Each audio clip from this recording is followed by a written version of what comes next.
hello. Hello. Okay, we're back. My phone just died. It was like, yeah.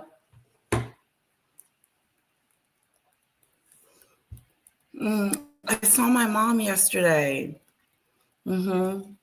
She's doing good.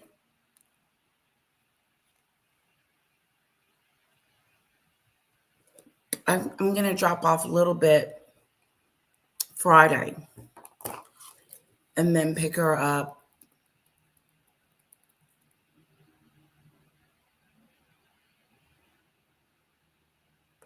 Maybe drop her off Thursday, Friday, Saturday, Sunday. That might be too many days. So if I drop her off Friday, Saturday, pick her up Sunday. There we go. Hey, Snowdrop. Okay. No, yes, you need to come out and come into the main one.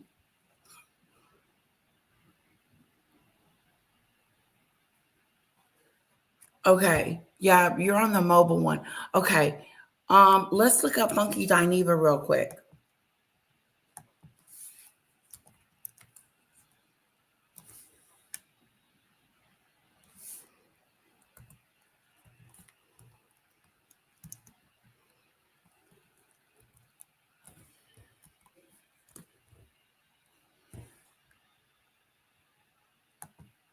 Let's see what he's got going on.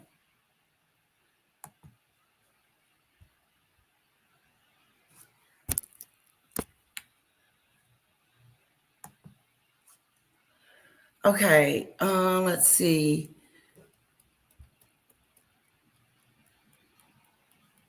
Let's do this one.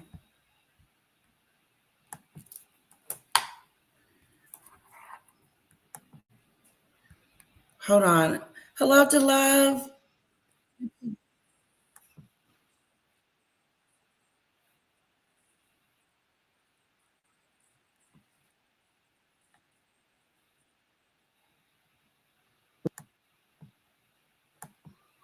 And okay, hold on. So this is Funky Dineva. We're just gonna play a clip. I just picked a random video of his, and this is by request from Snowdrop. Right, Snowdrop? This is by request. Yes, it is 5:30. We were supposed to, I think we're going to go eat dinner, but maybe I'll cook to save on money. You know what I'm saying? Because he was like, let's go eat after a while. And I'm like, we'll see. Okay, we're just going to, yes, this is, like I said, by request. Snowdrop. I don't know what he's going to say. I don't know what he's talking about. We're going to find out. come on. I know I might have some of y'all confused because I wrote that I was going on at 6. Then I put in the thing 6:30 because I thought I wouldn't have enough time to load the show. But I got it loaded. I'm here. It's confusion.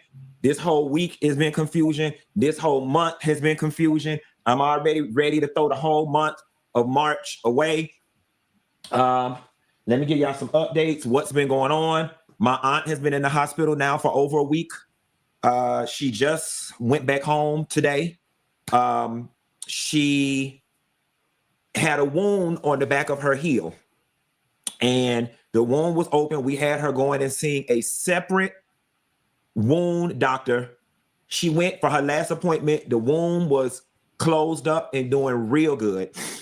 But then the doctor noticed 2 of her toes had an issue, sent her to the emergency room, and they had to do everything in their power to not amputate her 2 toes. Luckily, they did not have to. They sent her back today. That's going on. A lot of y'all have been asking me what's going on with my cancer treatment. I have a date. My surgery date is May 20th. It's a Hi, Wednesday. Nina. I pick it up and bend it. My surgery date is May 20th. We get back from the cruise on the 8th. That following week, I go do my labs and everything in preparation for the surgery. Then I have the surgery on May 20th, which is a Wednesday. So my surgeon does surgeries on Mondays and he does them on Wednesdays. I chose Wednesday because it allows me to be out of work on Wednesday, Thursday. I might even pre-record 2 shows for y'all. And then Wednesday, Thursday, Friday, Saturday, Sunday, and Monday, I can be right back up here going to work, so on and so forth. About last night, I asked that y'all just give me a little grace for last night. Last night was just another one of those days where it all came crashing down on me again. You know what I'm saying? Just carrying it all. And all I could do was just lay down. You know what I'm saying? There are people around me that got a lot going on. It's just a lot going on in the world right now. There are a lot of people around me that are not doing well. And with me being the empath that I am, I'm taking in a lot of that energy. It's just a lot. So bear with me. This month is probably going to be janky. Y'all keep asking what happened to the Tuesday morning shows and what happened to the Thursday morning shows. Those are something that we are still going to do. I am in the process of who live in Phoenix or used to live in the Phoenix, Tempe area. I think I'm saying it correctly. Please email me. Took off. And 6 months later, I was on the first Love and Hip Hop reunion. I am so tired of telling that story that I turned down a lot of interviews. One of the reasons why I loved doing Carlos King's interview was because he dug deep. And y'all got a lot of the family stuff or whatever. I love Tony Style. I have a feeling Smoke Hole Funky 15 for all the things that you need. I don't know what they were, whether it was hunching the wrong nigga, whether it was ruining your credit, whether it was messing up your money. 30s is cleanup time. 30s is time for you to like clean up whatever messes of your life you may have made in your 20s. 30s is time for you to course correct. Okay. What do I mean by course correct? If you're in the wrong career, now is the time to pivot. Okay. If you got 20 credit hours left to get your nursing degree, now is the time for you to go get it in course 20s and to course correct. You might not feel like you on track. Let me tell you one thing. You still have time. You ain't got a lot of it. But you still have time. And give yourself a little grace. You might go hunch a homeless dude after the bar or whatever on a drunk night. Don't beat yourself up. Just don't let it happen again. You might go put a Louis Vuitton purse on a credit card. Don't beat yourself up. Just don't do it again. You've got time, but okay. And so you got a lot of people in the chat saying, I'm 47 back in school now. I'm 43 back in school now. Y'all are the exception, not the rule. Please be clear. Y'all are the exception and not the rule. Somebody says, I'm going to law school at 42. Good for you. But the average person is not. And it's hard for many people to pivot at 40. Comment the other chat. There's a saying that says anxiety, seeing as though I'm getting ready to get on a 4-hour and 15-minute flight from Atlanta to Phoenix, Arizona. It's like, and I'm going to be honest with you guys. I'm going to be honest. And I mean no disrespect when I say this. 9/11 was such a genius plan. It was so simple that it was genius. And a lot of times you don't know where you're blind until somebody points out to you where you're blind. And 9/11 is an example of where we were vulnerable and blind, and we did not even know it. I am of the thought process that no, they're not going to send a missile from Iran over to the United States. I am of the thought process that whatever happens domestically, it is going to be another one of those crazies that thinks they're going to get 100 virgins if they die. What do I mean? I think somebody is going to drive a van filled with explosives into a hospital. I think somebody is going to set themselves on fire and blow themselves up, you know what I'm saying, in the middle of a shopping mall. That is how simple I think the next attack is going to be. And these sleeper cells, what if, here is just me. If I was an evil genius, and I know I had these crazy sleeper cells, all I would do is have a suicide bomber in every major city go into a hospital and blow themselves up in all 50 states at the same damn time. That's what I would do. When you walk into a hospital, don't nobody know if you got no bomb. That is less pop culture and a tad bit more serious and informational. I'm not sure yet, but I think that's the direction that I'm getting ready to go in my next reinvention, because honestly and truthfully, I am getting bored with reporting on Yandy getting a divorce. Dr. Heavenly said this. Krishan did that. I'm getting bored with it. It's not challenging me anymore. And on top of that, I think that I have a responsibility to those of you guys that watch to take you somewhere else or whatever. So in today's lesson, we're going to learn about BATNA. Take a listen. I did not vote for Kamala Harris. Yes, sir. I did not vote for Donald Trump. Yeah. Unlike many black people who believe you must vote even if you have nothing you're looking for, I'm not in that group. I had an economics professor in college that would always talk about how to abandon emotion whenever you're in a financial or economic negotiation and how to dominate that negotiation. And he had a very interesting leveraging tactic that I've never forgot. A green guy is locked in a room with an orange guy and $1 million, and the clock has 1 hour. And they tell him, look, all y'all got to do is decide on how to split up the money and we'll give it to you. But if not, you get nothing. So the green guy says to the orange guy, like, look, this is easy. Let's just split it 50-50 down the middle, $500K each. Orange guy says, nope, I'll take $600K or no deal. The green guy's like, wait, what? No, that doesn't even make any sense. So they argue back and forth, and eventually the time runs out and the green guy doesn't take a deal. So he walks out with his head held high, no money, but with his head held high. He kept his morals. But what he didn't know is that the rules for the orange guy was a little different. The rules for the orange guy was if there's no deal made between you two, you get to leave with $500K. So for the orange guy, there was no reason for him to accept a deal that did not give him more than $500K. This concept is called BATNA. That's alternative to a negotiated agreement. And it teaches us the most important rule in negotiations. A deal only makes sense if it's better than what you would get with no deal. Even if a deal feels unfair, if it's better than your BATNA, you take it. So what did we learn? What black people got with the no deal option was Donald Trump, which gives us a rise in black unemployment, a rise in gas prices, another war, a retrenchment of DEI, retrenchment of affirmative action. Barack Obama posted on his page as a monkey, and a banning of over 500 black books. A deal only makes sense if it's better than what you get with no deal. This also teaches us something else about negotiating.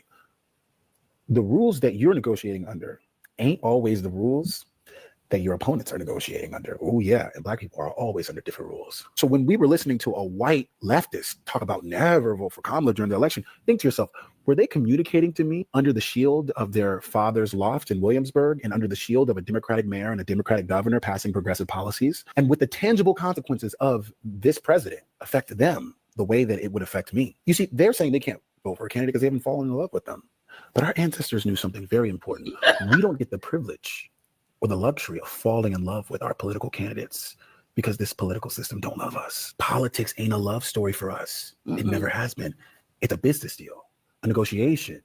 And we have to win each negotiation because when we lose, we don't have safety nets. Food for thought, food for thought. I love it. And this is in response to all of you, you know, what it boils down to. The phrase that we all can understand is lesser of the two evils. You know what I'm saying? And the only time you don't take the deal is when taking no deal at all is better than the deal that was presented. Sorry to hear that. And that was not the case with us.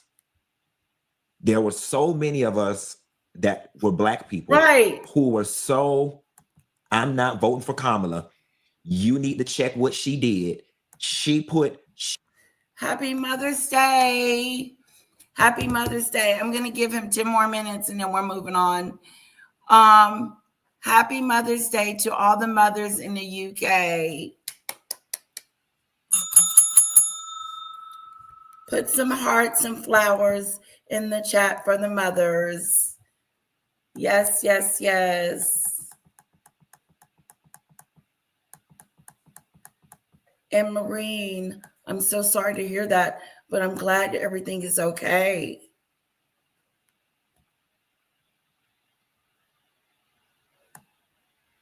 Yes, all the mothers. Yes, give it up for the mothers in the UK. I know that's right. Put a 1 in the chat if you're a mom, or you don't even have to be a mom to put a 1 in the chat. Have taken care of a little one before. The experience is wonderful.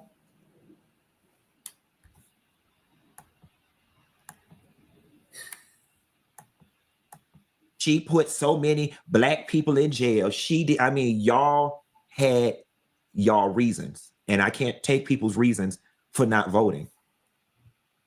But in taking no deal, what you got was worse than taking a deal. Hello.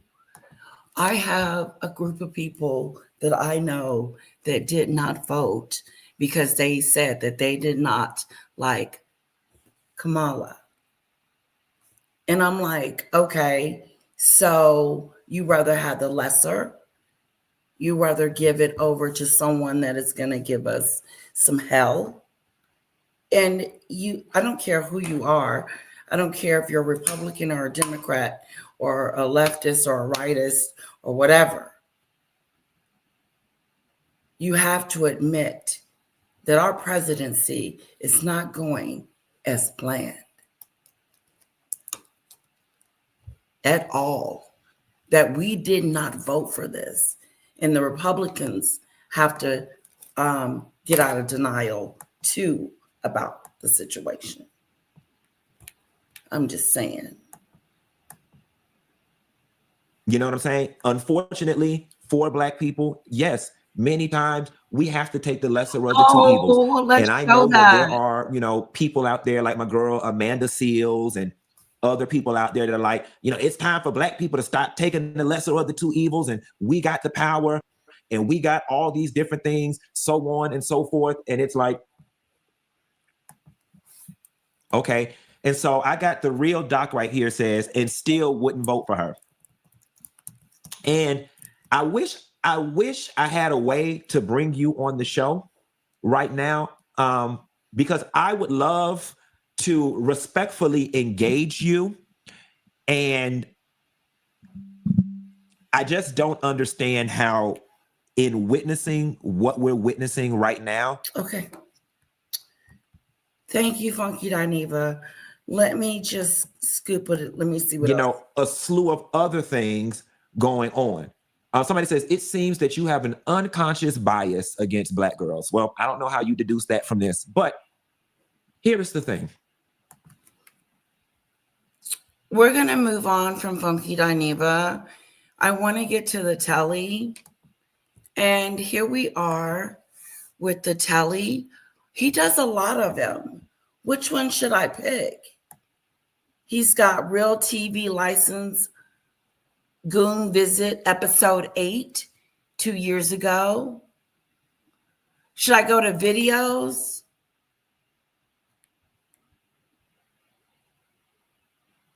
Oh, this is what he does.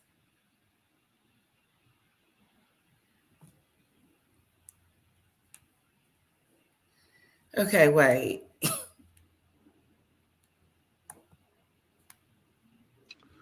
Hi, it's me again, and I'm back with one of my most requested videos to do. You lot are always giving me grief. We want more goon vids. We want more goon vids. Problem is, no one's been sending me in any goon vids anymore, and I think I found out why, because I've popped over to TikTok. I still don't understand what's going on over there, because there's loads of goon videos. It looks like people are filming their own and chucking them up there. So I've borrowed a couple in case you're not a TikTok user and won't have seen them. Borrowed a couple, and we'll go through them as always. And I'm going to have, I know you don't like me talking at the end, or some people don't, but it's important that we talk about them to see what these people did wrong and did right and give them a score for a bit of fun. Right, first one.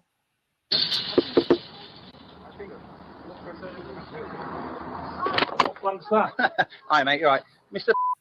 Who's speaking? It's just TV licensing. It's run out. We're just going to renew it for you. Oh, no, thank you. Do you not watch live TV? I put down your refuser. What was that he said at the end? What was that? I put down your refuser. Put down, you refuse then. I think that's what he said. Wasn't it? Refuse what? Refuse to talk to you? Refuse to fall for your intimidation tactics? Refuse to pay for something he doesn't? So that was the Telly license person and knocked on his door and said, do you want some license? And the man said no and shut the door in his face. Oh, that's so beautiful. Thank you, guys. Oh, I think I have a picture. Is his baby picture in there too? Or something like that?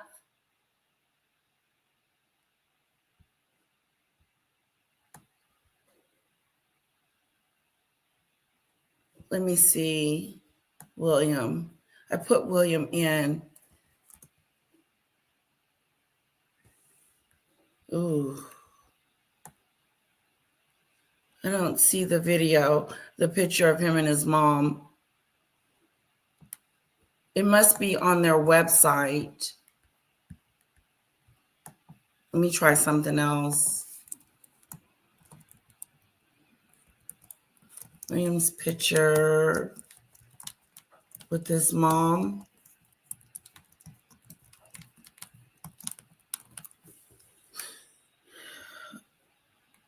Is this it? Oh, this is so beautiful. Oh, is this it? Guys, look at that. Isn't that beautiful? That's William and his mother for Mother's Day. Oh.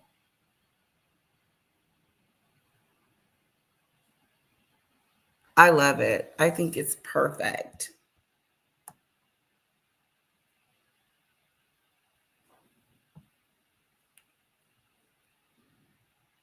Oh, that is so great, Snowdrop.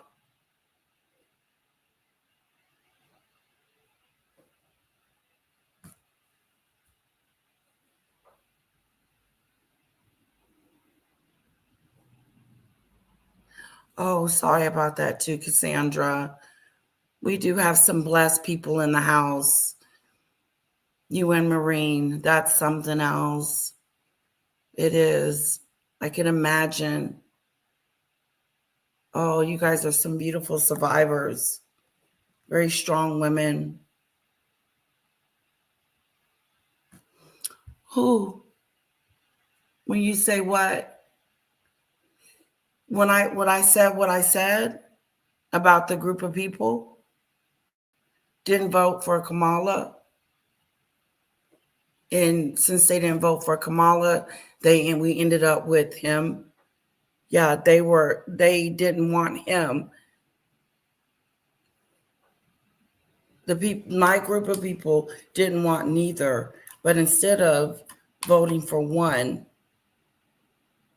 we ended up with this one, which is not, yeah. And when I say that some of the Republicans are regretting their vote, they are.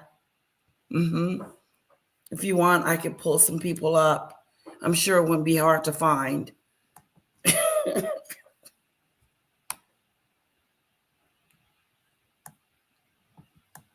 I'm sure it would not be very hard to find. Hello, Cassie Bear. Hello, Dalla. I think this is a picture of William and his mom.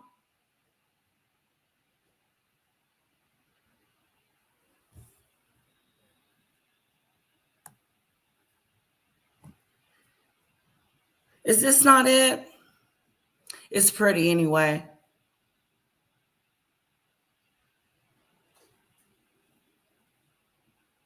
Okay, I will get that one. I will look up that one. The top 10. Okay. This one was getting good too. I mean, the fact that they're coming to your door asking, do you want license is pretty, pretty annoying. I know, right, Maureen? I would be too. The jail thing would scare the hell out of me. Yeah. It is beautiful.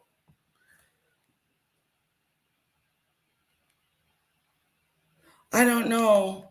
I haven't been following it. I really don't know.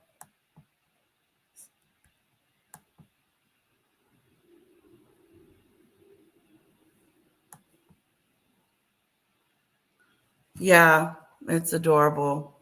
You know, someone probably got jealous of that, you know, Meghan and Harry. You know, they don't like for them to updo them. This was a big updo.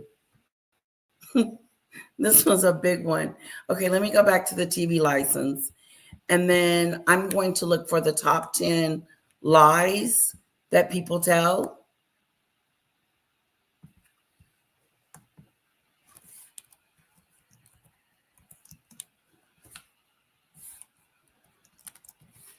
Let's see if I can do it this way.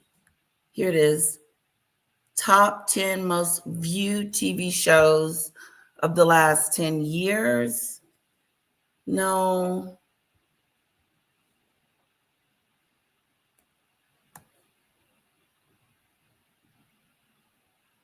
Here it is.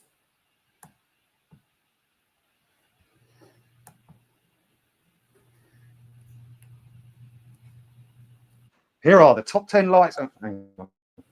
Sorry, force of habit. Here are the top 10 lies told to you by TV licensing.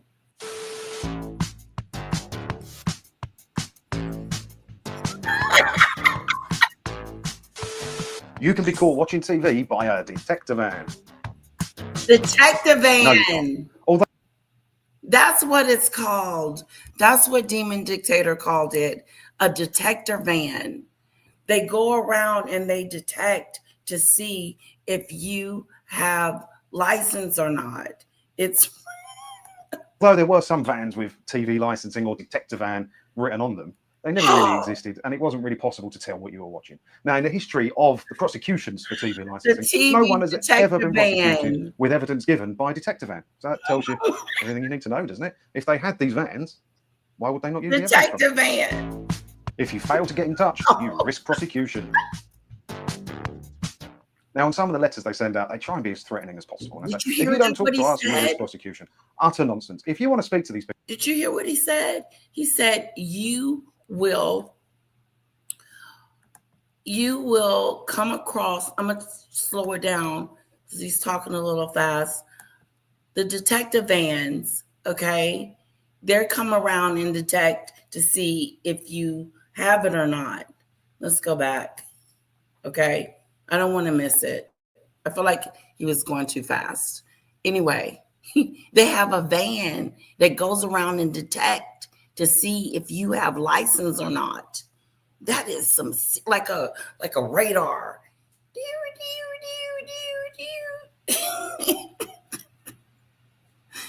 Detective vans.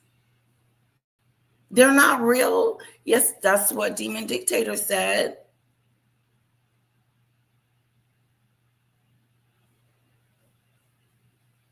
Yeah, oh, Cassie Bear says it's just a threat. What do you guys say?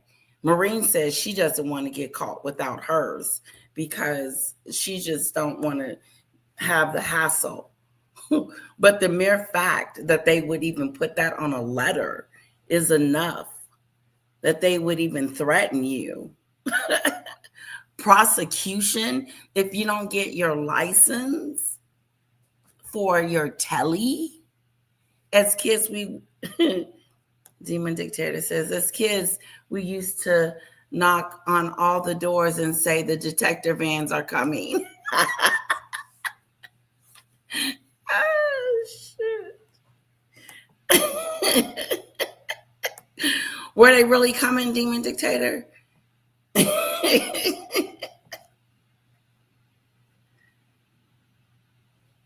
You never seen a detective van?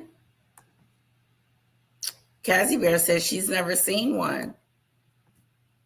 It was rough, but I was blessed to have an amazing family. Oh, they were the best support team in taking care of me. They kept me going to survive the cancer. That's good, Cassandra. I'm glad you beat your cancer. Stay blessed. That's beautiful. It really is.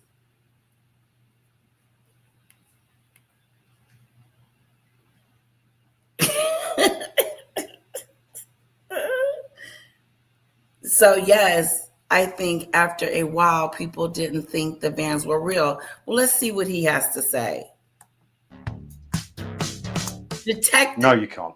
Although there were some vans with TV licensing or detector van written on them, they never really existed, and it wasn't really possible to tell what you were watching. Okay, so they didn't really exist, and they couldn't tell what you were watching. Okay. Who came up with the lie? That is funny as heck. That goes to show you that the people really probably thought there was a van.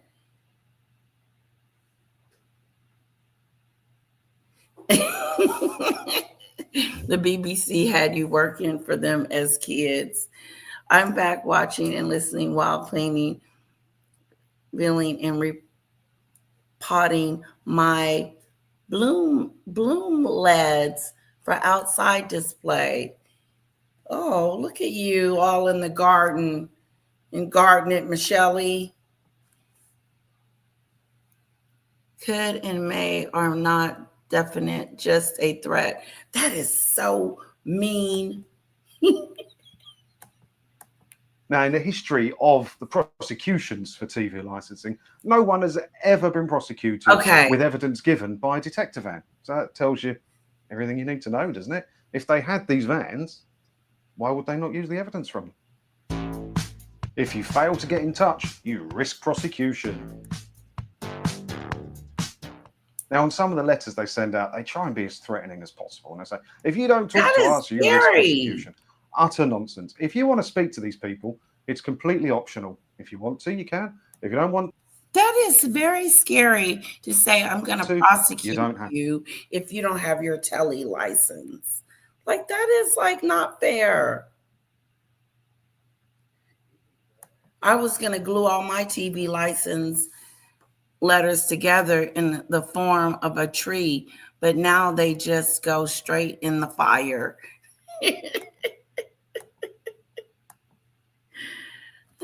There were TV adverts saying the detector vans are in your area. Make sure you have your license. Oh my God. No freaking way. See, they were threatening you guys. Shit.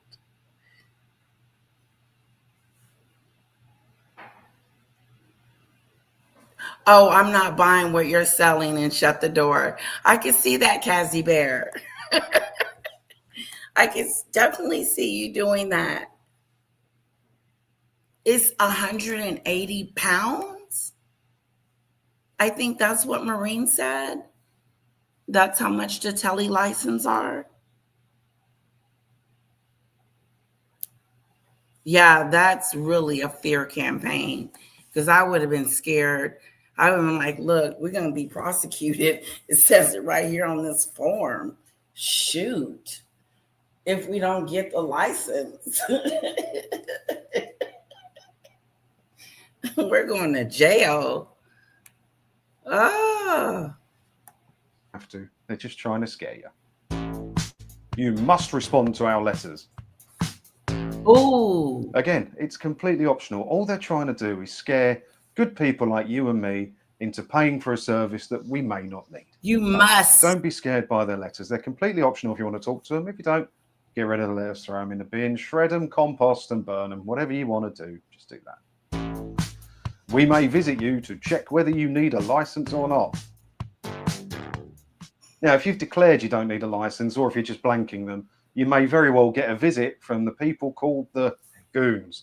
Now, these people will try and get access to your property. Their only job in life is to sell you a license or get you a fine for not having a license. A fine? So they need to get into your property to convince you that you need a license, but they have no right to.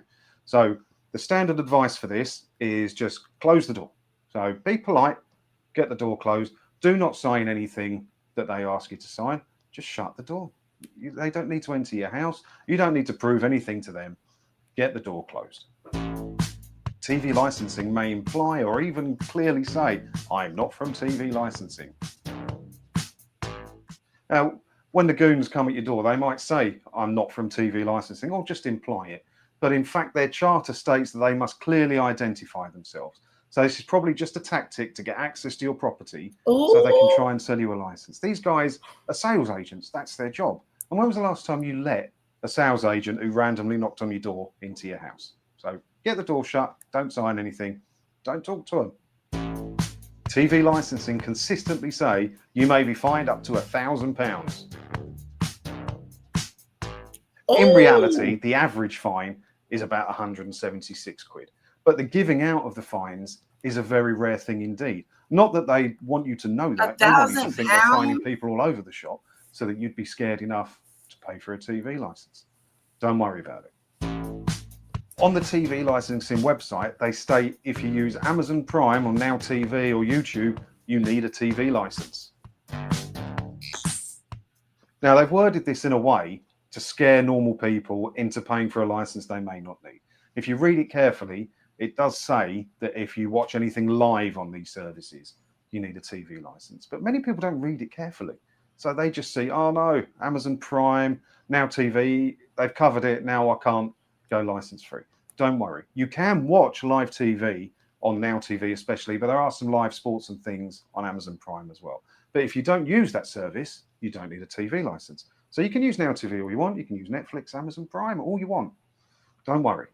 As long as you don't use the live features, they're just trying to scare you into paying for a license. Wow. If you own a TV and you watch stuff on it, then you have to have a TV license. Now, it doesn't actually state this on the TV license website, but it doesn't actually tell you it's not true either. Now, back in the day, you may have had to have a TV license if you owned a TV. That is not the case anymore. The license is based on what you use your equipment to do. So if you don't watch live TV or use BBC iPlayer, you don't need a TV license. No problem. Have as many TVs as you want. You can have thousands of TVs in your house. The license is based on what you use those TVs for. TV licensing is not an entity in itself.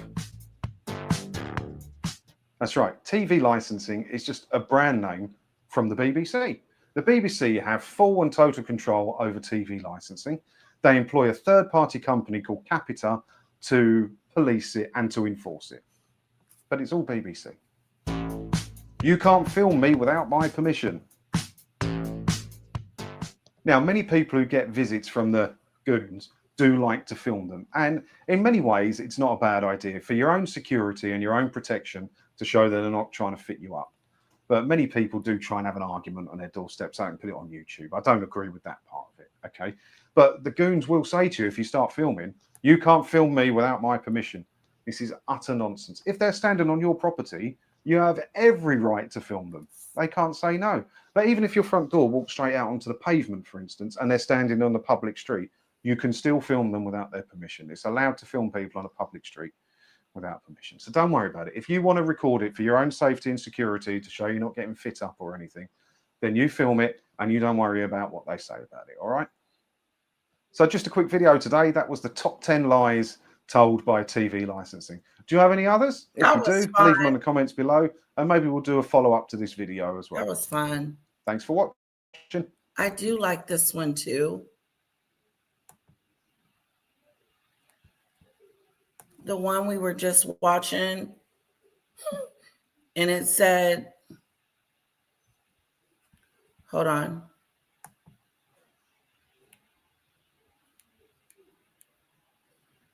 Hold on, where was it?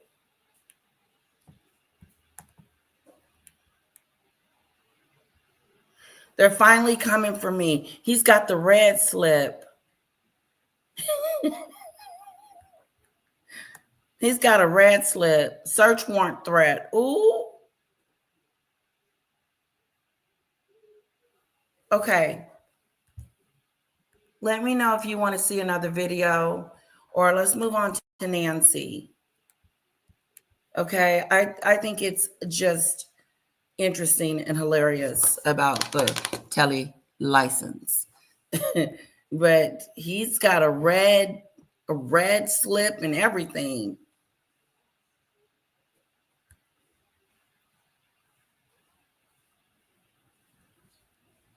Oh, wow. Snowdrop, really? Bye, Daisy Lee. Have a good one. Demon and paid it for years and was sick of British propaganda and all of the fake news.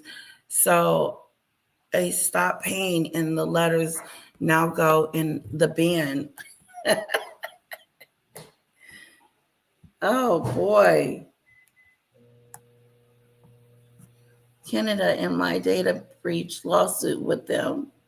What? Oh, you are, Snowdrop? I hope you win. Oh, I got to take my WIT next week. I've been putting it off, Snowdrop, but I'm going to go do it next week.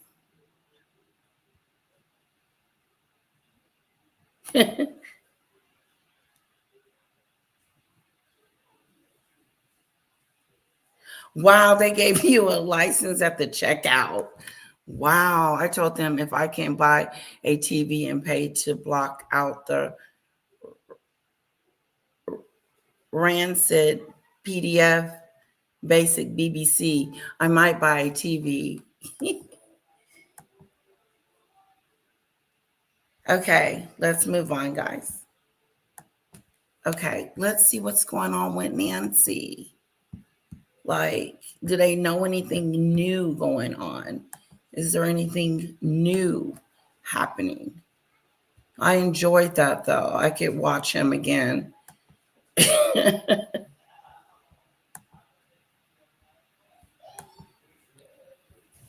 Regarding Andrew, I think he should be treated like everybody else.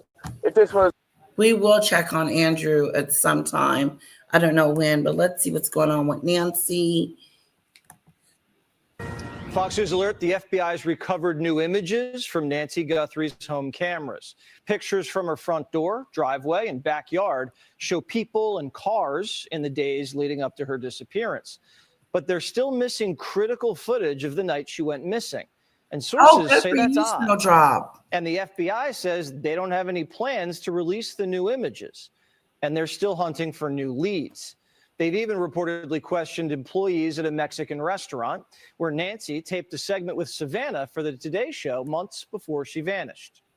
What made you want to stay in Tucson and plant roots? It's so wonderful. Just the air, the quality of life is laid back and gentle. Yeah, I like to watch the javelina eat my plants.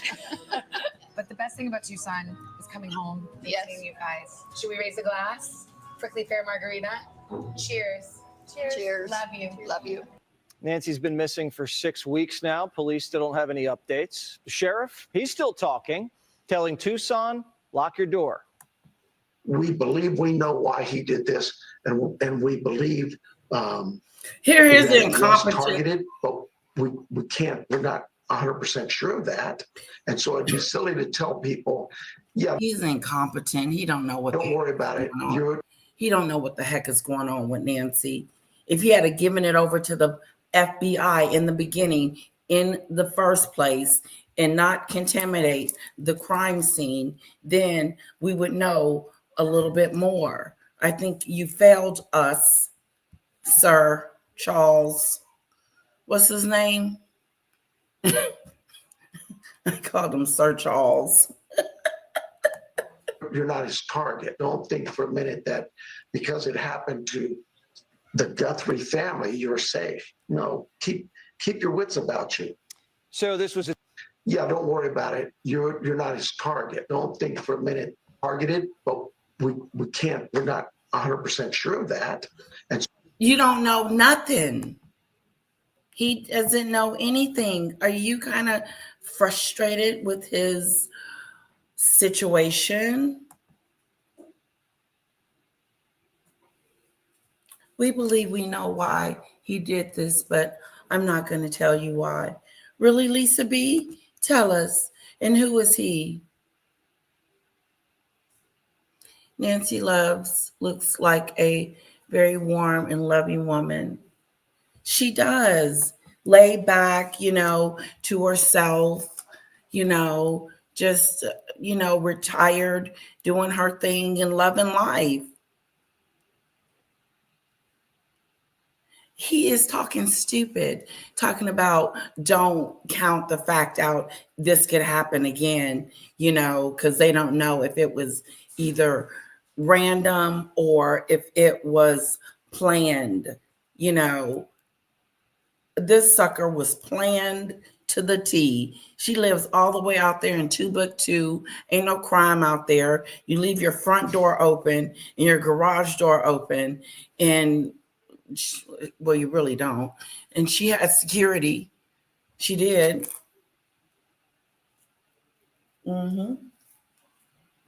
Let's see what else he got to say. so it'd be silly to tell people, yeah, don't worry about it. Yeah, it's silly to tell people don't worry about it. You're not his So target. he wants to scare the hell out of Don't everybody. think for a minute that because it happened to You know what I'm the saying? Guthrie family. I'm going to rewind it a little bit more so you guys can hear the whole thing. But listen to what he says, and then we'll talk about it.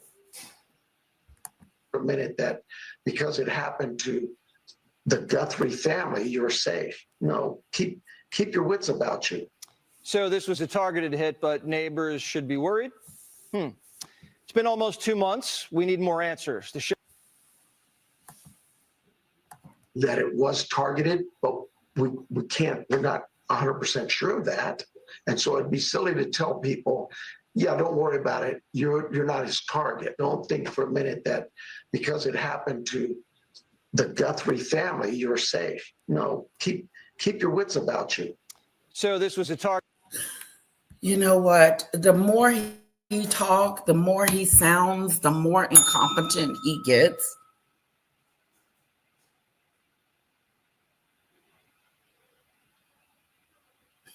Is that a joke, Debbie?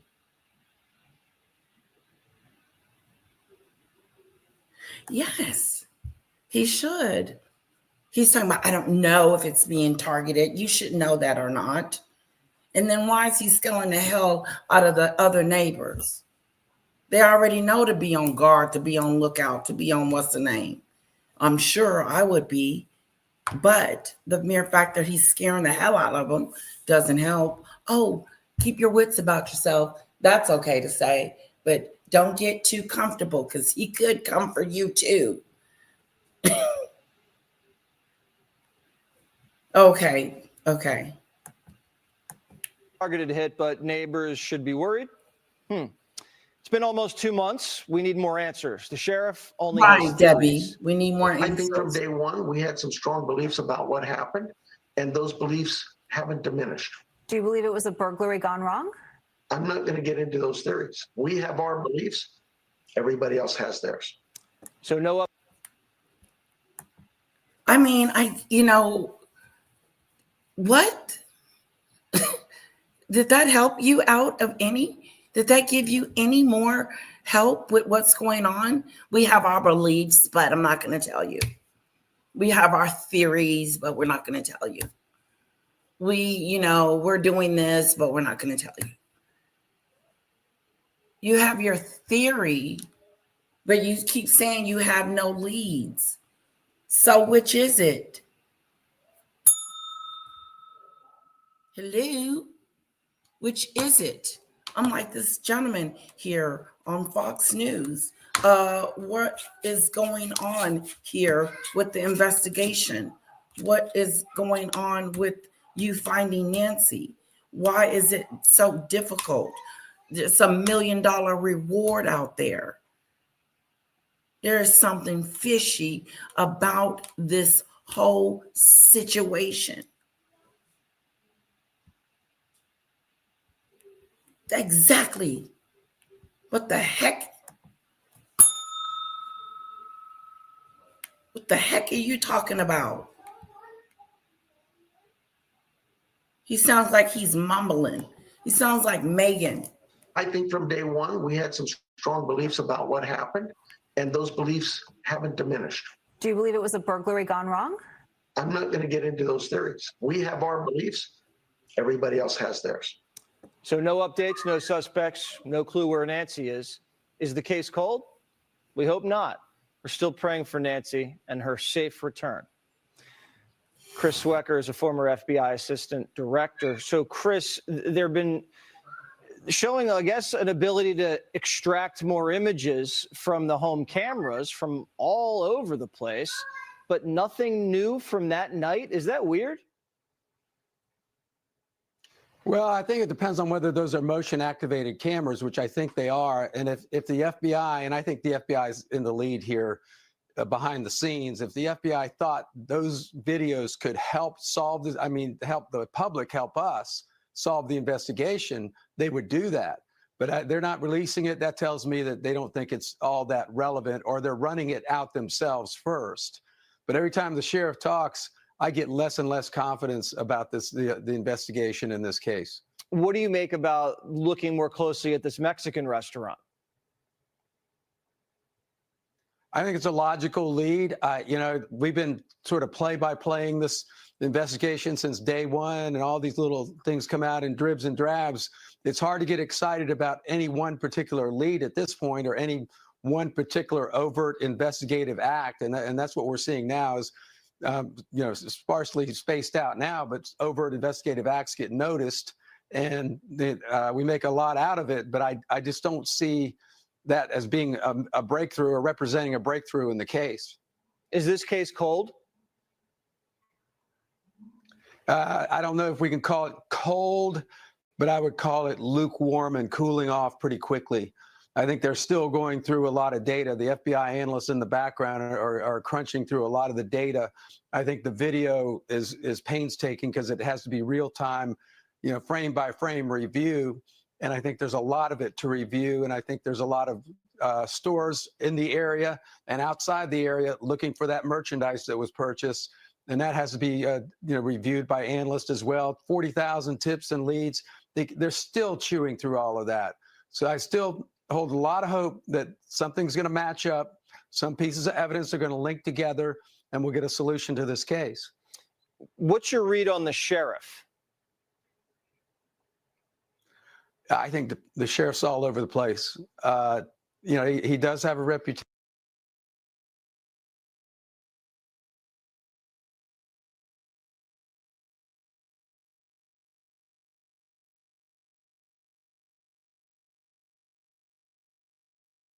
But even before this case happened, you know, he's cooling off pretty quickly. I think they're still going through a lot of data. The FBI analysts in the background are crunching through a lot of the data. I think the video is painstaking because it has to be real time, you know, frame by frame review. And I think there's a lot of it to review. And I think there's a lot of stores in the area and outside the area looking for that merchandise that was purchased. And that has to be, you know, reviewed by analysts as well. 40,000 tips and leads. They're still chewing through all of that. So I still hold a lot of hope that something's going to match up. Some pieces of evidence are going to link together, and we'll get a solution to this case. What's your read on the sheriff? Not the dog, the bounty hunter. The sheriff. I think the sheriff's all over the place. You know, he does have a reputation of being a curmudgeon. You know, hard to get along with. Many of his own sheriff's deputies have left the department. A lot of experience has left the department. We've learned over the last few weeks, not over the last few weeks, but even before this case happened. You know, he demoted his pilot, the only person that could have got up in the air in the first hours of the kidnapping, and used the FLIR radar, the FLIR heat-seeking equipment to try to find someone in the desert. Other specialists were demoted as well, from what I understand. So, I'm gonna give them a D- on this case so far. I think the FBI is carrying the load in the background. D-.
Oh, okay.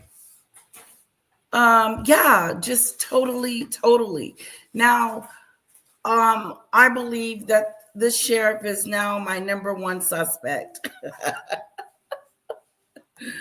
according to Snowdrop. Okay. Lisa B says, how does this family move on?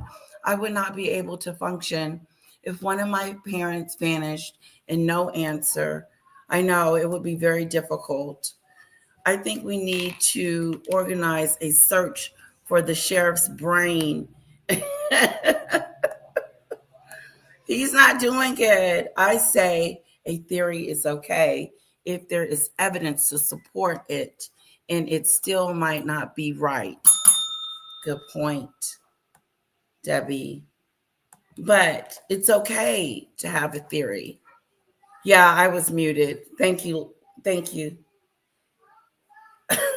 Follow the evidence. Number one thing. Yep, follow it. It feels like the sheriff is almost lazy. Like, yeah, we're doing that. Whatever. It doesn't sound like he's on the job, you know?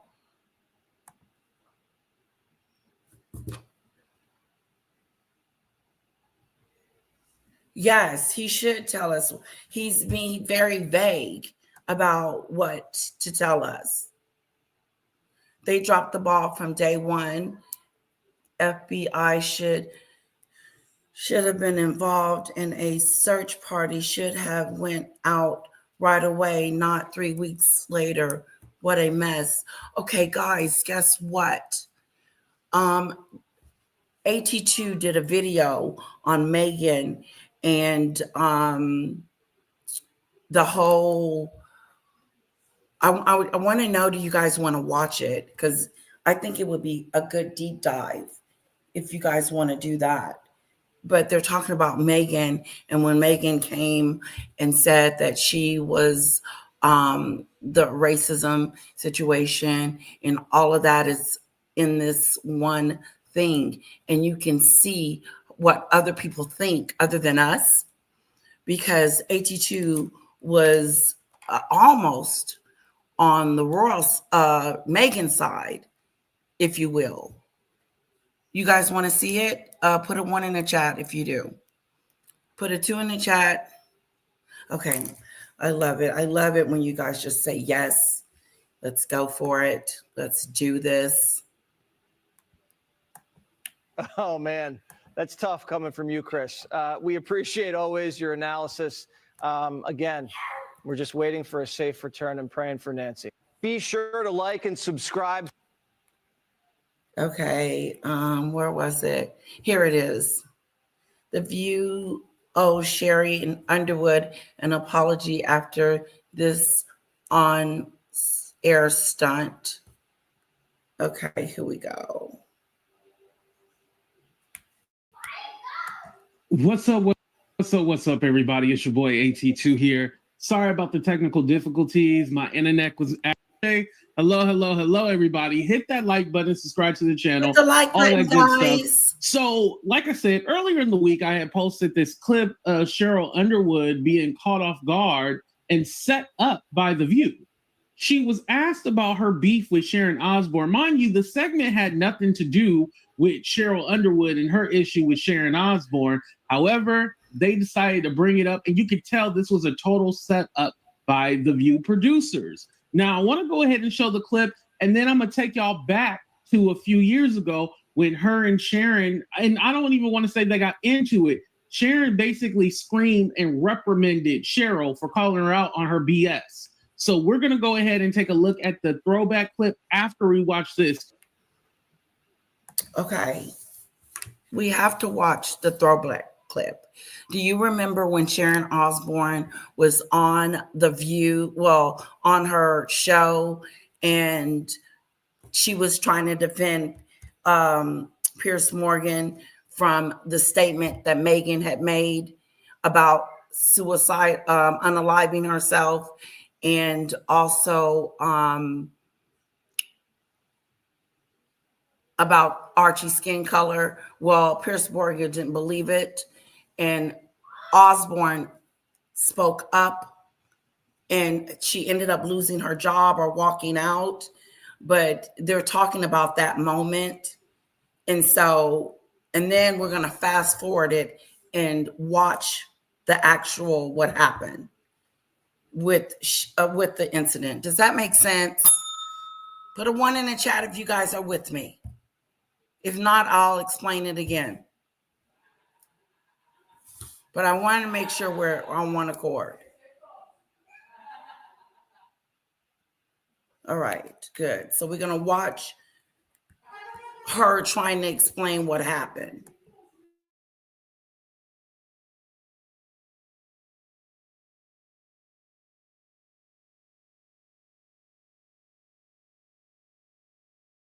And so I need to remind y'all how this whole segment was messed up. This is from earlier in the week. This is Tuesday. This was the clip that I did a reaction to that y'all said I didn't know what I was talking about and I was blowing it out of proportion. Zoe reignited a 15-year feud with her former assistant, Brad Gorski. When asked about former employees, she said it's triggering because some assistants have been like family, but there's also been betrayal and dishonesty.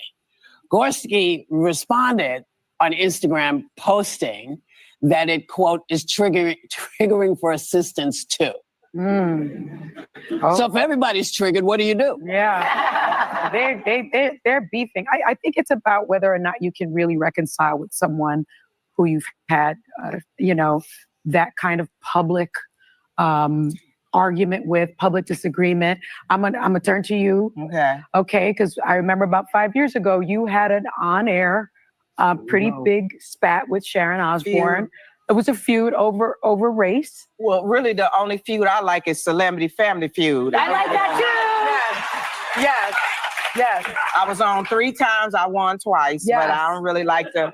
I don't like to beef with my coworkers. But what would you like to? What was the fight about? What was the fight about? That's what she was like. I don't really like to beef with my coworkers, but what would you like to? That was her way of like, what you getting at? Like, what you trying to tell me right now? That's what Cheryl was doing. No. I don't know. I was sitting in the middle of it looking around going, what the hell? What is going on? What I remember is that it started because Prince Harry and Meghan Markle did that Oprah Winfrey interview, and the Duchess said, I experienced racism at the hands of the royal family. And Piers Morgan, sort of, who's Sharon Osbourne's friend, really went into it and was. Did you see how she stated it? Let's be clear, because this is going to be important later on. She said she experienced racism, not unconscious bias, not it wasn't. She said, Meghan said that she was singled out and experienced racism in the castle, in the royal sphere. She experienced racism. That's what she said. But we all know Meghan did not have an experience with racism. Harry had a conversation that he came back and told Meghan. And I believe that he twisted the story. They both twisted the story. And then it came out that, maybe calling the family racist is going too far, Meghan. Let's call it unconscious bias.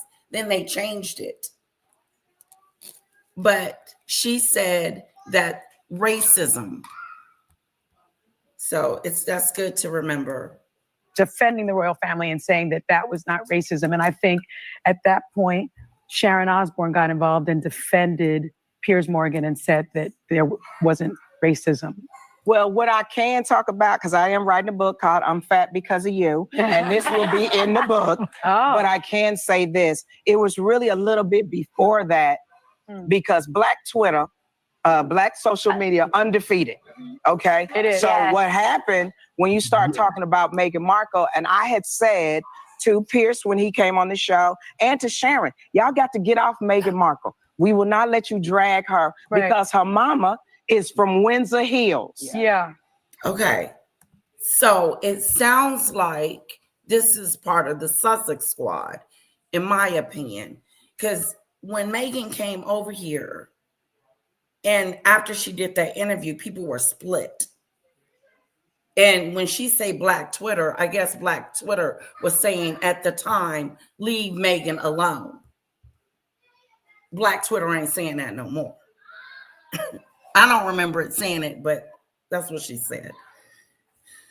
And so telling us to leave Meghan alone, for what?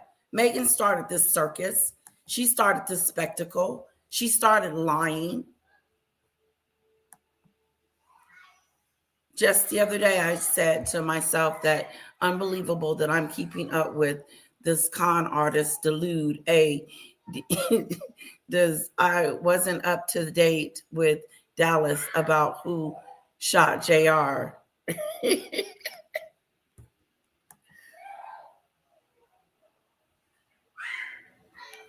I like that, Marine. Yes. So let's continue. Meghan is in Windsor Palace. We can't let you drag her, especially if she's saying not just racism, her mental health. Yes. So we couldn't let drag. But I will say this, that I still believe there's some love between me and Sharon Osbourne. I tried to reach out when Ozzy passed. I love her, but so you guys had two different opinions about the situation, which is fair. That doesn't mean that Osbourne doesn't have the right to say what she wants to say about Meghan and Piers Morgan. So they, to me, if I'm making sense at all, still have the right to have their own opinion. And she's trying to still protect Meghan.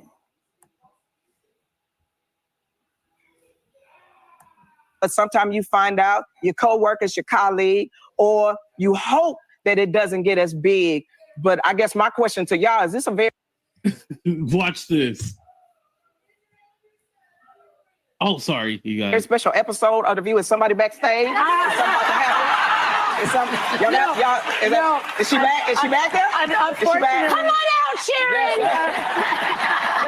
Yeah, because I'm gonna be honest with you. You don't sit next to somebody for that amount of time and don't have no love. And the reason people say, well, Cheryl, when it happened, why didn't you reach out? I'm afraid to leave a voicemail because in the business we in, your voicemail will show up somewhere or be misunderstood. So I'd rather be. And I want to add to that. One of the girls, I think her name is Elaine or Eileen, or I think it's Elaine, who used to be a co-host on The Talk. Sharon Osbourne had released a backstage conversation that she had with her about the whole racism thing. So again, Cheryl is right for that. Like, no, I'm not going to leave a voicemail because you probably gonna leak it out to everybody. So yeah, she's smart in that. He was ambushed. We Quiet can watch it. than to continue to hurt people, because I'm gonna have to face God one day. Right. I haven't done everything right, but if somebody could pull us together, what Howard Stern, pull us together. Well, y'all pull us together. Would you accept that meeting? Because in 2024, look at me, I'm like reporting this stuff. Yeah. Go ahead. But in 2024, she said that she regrets apologizing to you. Who said that, Sharon? Yes. Okay, well, let me tell you what I feel about that. I sat next to her for years, and I do believe that when she's hurt, she's really hurt. Yeah. And maybe there were some things that both of us could have done differently. Right. I believe that what really happened to me, I had got into a couple of problem discussions on the talk. It happens. It happens. Right. Y'all know. Amen. Right? And God let me live to correct some of the things that I say and correct myself. God. Listen, Joy is nasty. Listen to this. Canceled that show. Well,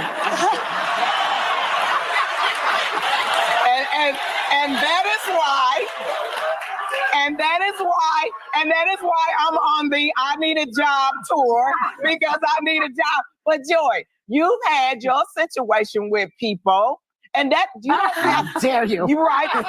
How dare you not? Well, listen, you talked about a show I was on that got canceled, baby. I got to give you something back.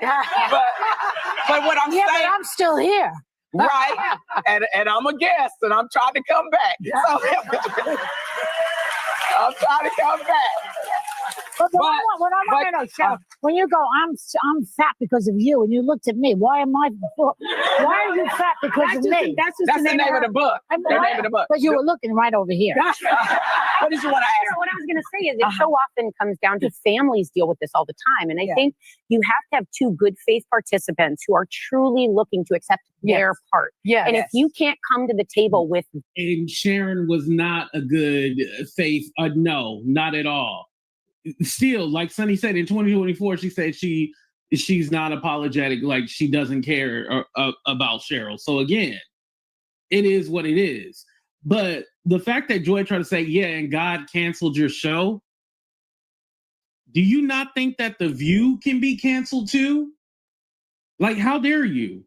And like, you can't even say, oh,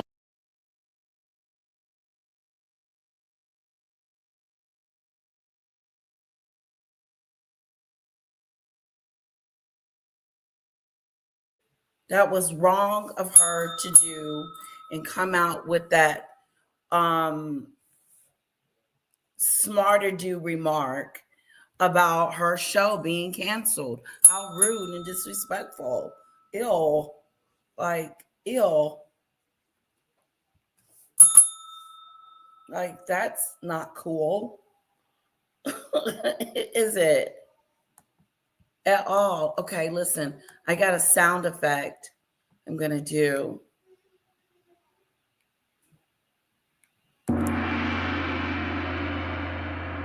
There we go. Oh, that was just a little joke. Like, no, Joy meant that. She meant that. She had a smug look on her face when she said it.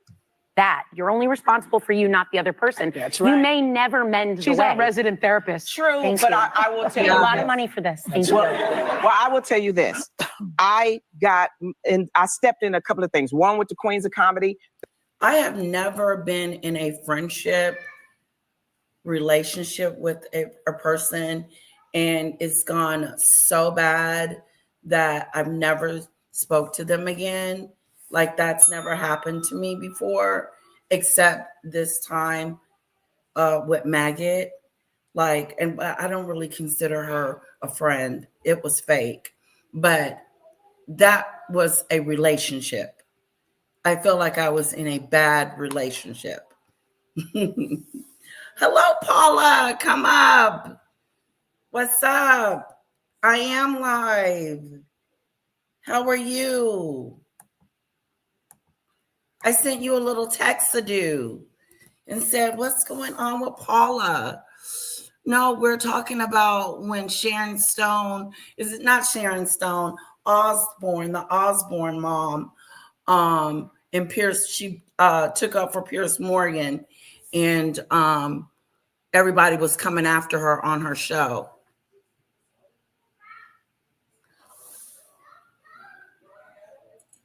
I know, right? With their controversial self. Debbie. Yeah. Well, it is good to see you, Paula. Let's put some hearts in the chat for Paula for me. And some fans. Yes. Hello, Paula. Hello. Hello. How are you? I'm doing well. How are you? I'm good. I got to tell you, I'm chewing my fingernails over that, whatchamacallit, Rihanna, the shooting. Oh, yes. What, you heard some new news? Well, I heard that that girl might not be that deranged and there might be some connection going on there. With Jay-Z? ASAP. Oh. Oh. Yes, right? Wow.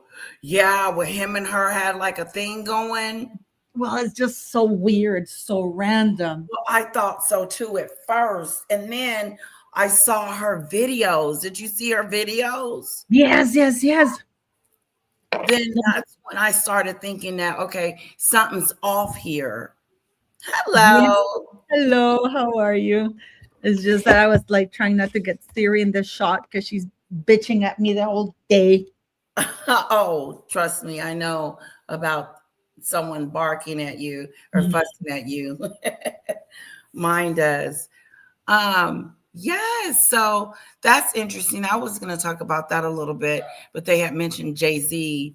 Salone did. Well, Rihanna, isn't it odd? Because, well, the girl allegedly drove all the way from Florida. That's a long drive. Okay. Ooh. Yeah, she drove in her Tesla all the way from Florida because they keep referring to her as the Florida woman, the Florida woman. And she must have had info that they were at the house because Rihanna is usually not there. Right. Then she must have known that they were in the Airstream because they were in an Airstream outside, like a big bus. Yeah. Because she shot at it. She knew that they were there. Wow. Wow. She knew that they were there. Yes. And the videos that she's made is like, oh my God. There is a backstory there. Let's not forget that ASAP was he was in a trial or something like that. Yeah. He had a gun and all that situation. Yes. And let's not forget that that Rock Nation and Jay-Z are still very much involved with Rihanna. Right. Yeah, that is true. Wow. There could be a multitude. Yeah, it's just so weird, so random. You know what I mean? Random. Yeah. And of course, I want to know. We are inquiring minds and we need to know. Yeah, we do. Have you reported on it? No, I am going to the video. I want to do more because I actually follow this girl called Christina Randall, and she does true crime stuff. And I like that. yeah, and she got these new videos and this new info, and I'm like, I just like to know more, a little bit more. So I'm actually doing a deep dive on ASAP and this girl. I'm trying to find where she might have connected with ASAP or Jay-Z. Okay. Because let's not forget that Florida is a very shady place. We've seen Meghan Markle there, Diddy there, Eugenie and Beatrice there. Yeah, we have. What's going on with Beatrice and Eugene? They can't go to the Ascot, I heard. Well, I don't know. The palace hasn't said that they can't. This is just a reporter who said that. Oh, okay.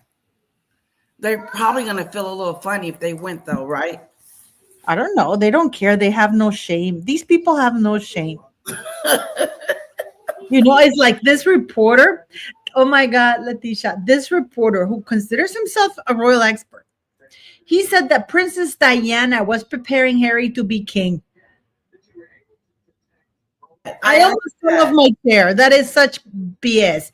Even Harry said that his mom referred to him as a spare because he could do everything, and William had a heavy burden on him and everything, and she was preparing him for it, and that Harry was there to be a support. So now they're framing it that Harry was always that Diana wanted Harry to be king. This must be some sort of paid palace crap. Yeah, that's that stupid stuff. That ain't making no sense. Yeah. Well, do you think that, okay, so what about this $3,000 a meal? Me and Snowdrop said we were going to go. Well, they go, oh, Meghan Markle sold the tickets, 300 tickets. She's not getting. Really? Is that what she's saying? They said that she sold out the tickets, but there were only 300 tickets. I don't believe that. No, there were only 300 tickets. Sold out of them? Yeah, but it's only 300 tickets, Leticia. I can sell 300 tickets. By one. Well, probably Meghan and people in Soho House, because Soho House, she's going with Marcus Anderson, who's the global ambassador for Soho House. And Soho House is opening in Australia this year. And the woman came out, the podcaster came out and said that Meghan Markle is not getting paid any money because she doesn't have any money. So the $3,000 goes to who? Organizing the event, to organize the event, the hotel and everything. Oh, but don't worry. They're gonna, they're getting a gift bag, right? Hello? Yeah, they're getting a gift bag. But guess what's in the gift bag? What's in the gift bag? Oh, $500 worth of as ever products. Yeah, her products. Yeah, that menstruation looking spread, that disgusting looking orange crap. Yeah. That nasty tasting wine, those dry, horribly tasting flower sprinkles. I mean, that wickless candle. Wickless candle.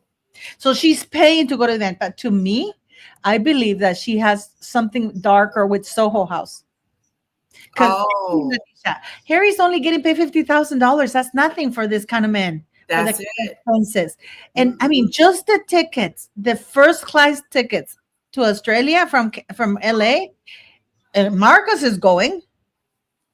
Harry's going. Meghan is going. The bodyguards are going, and the bodyguards have to fly with them in first class to protect them, right? And they have 3 bodyguards. So just in tickets alone is almost 140,000, because of course they're going to fly first class. They're not going to fly business or economy. Right. Yeah, you're right. Are they running out of money? Pardon me? Are they running out of money? I don't know, but I wonder who's paying. Harry and Meghan must be getting paid for this, because $50,000 for Harry to fly just the 2 days, that's nothing for the money they need to make in order to maintain the kind of lifestyle Meghan aspires to fake to the world. Wow.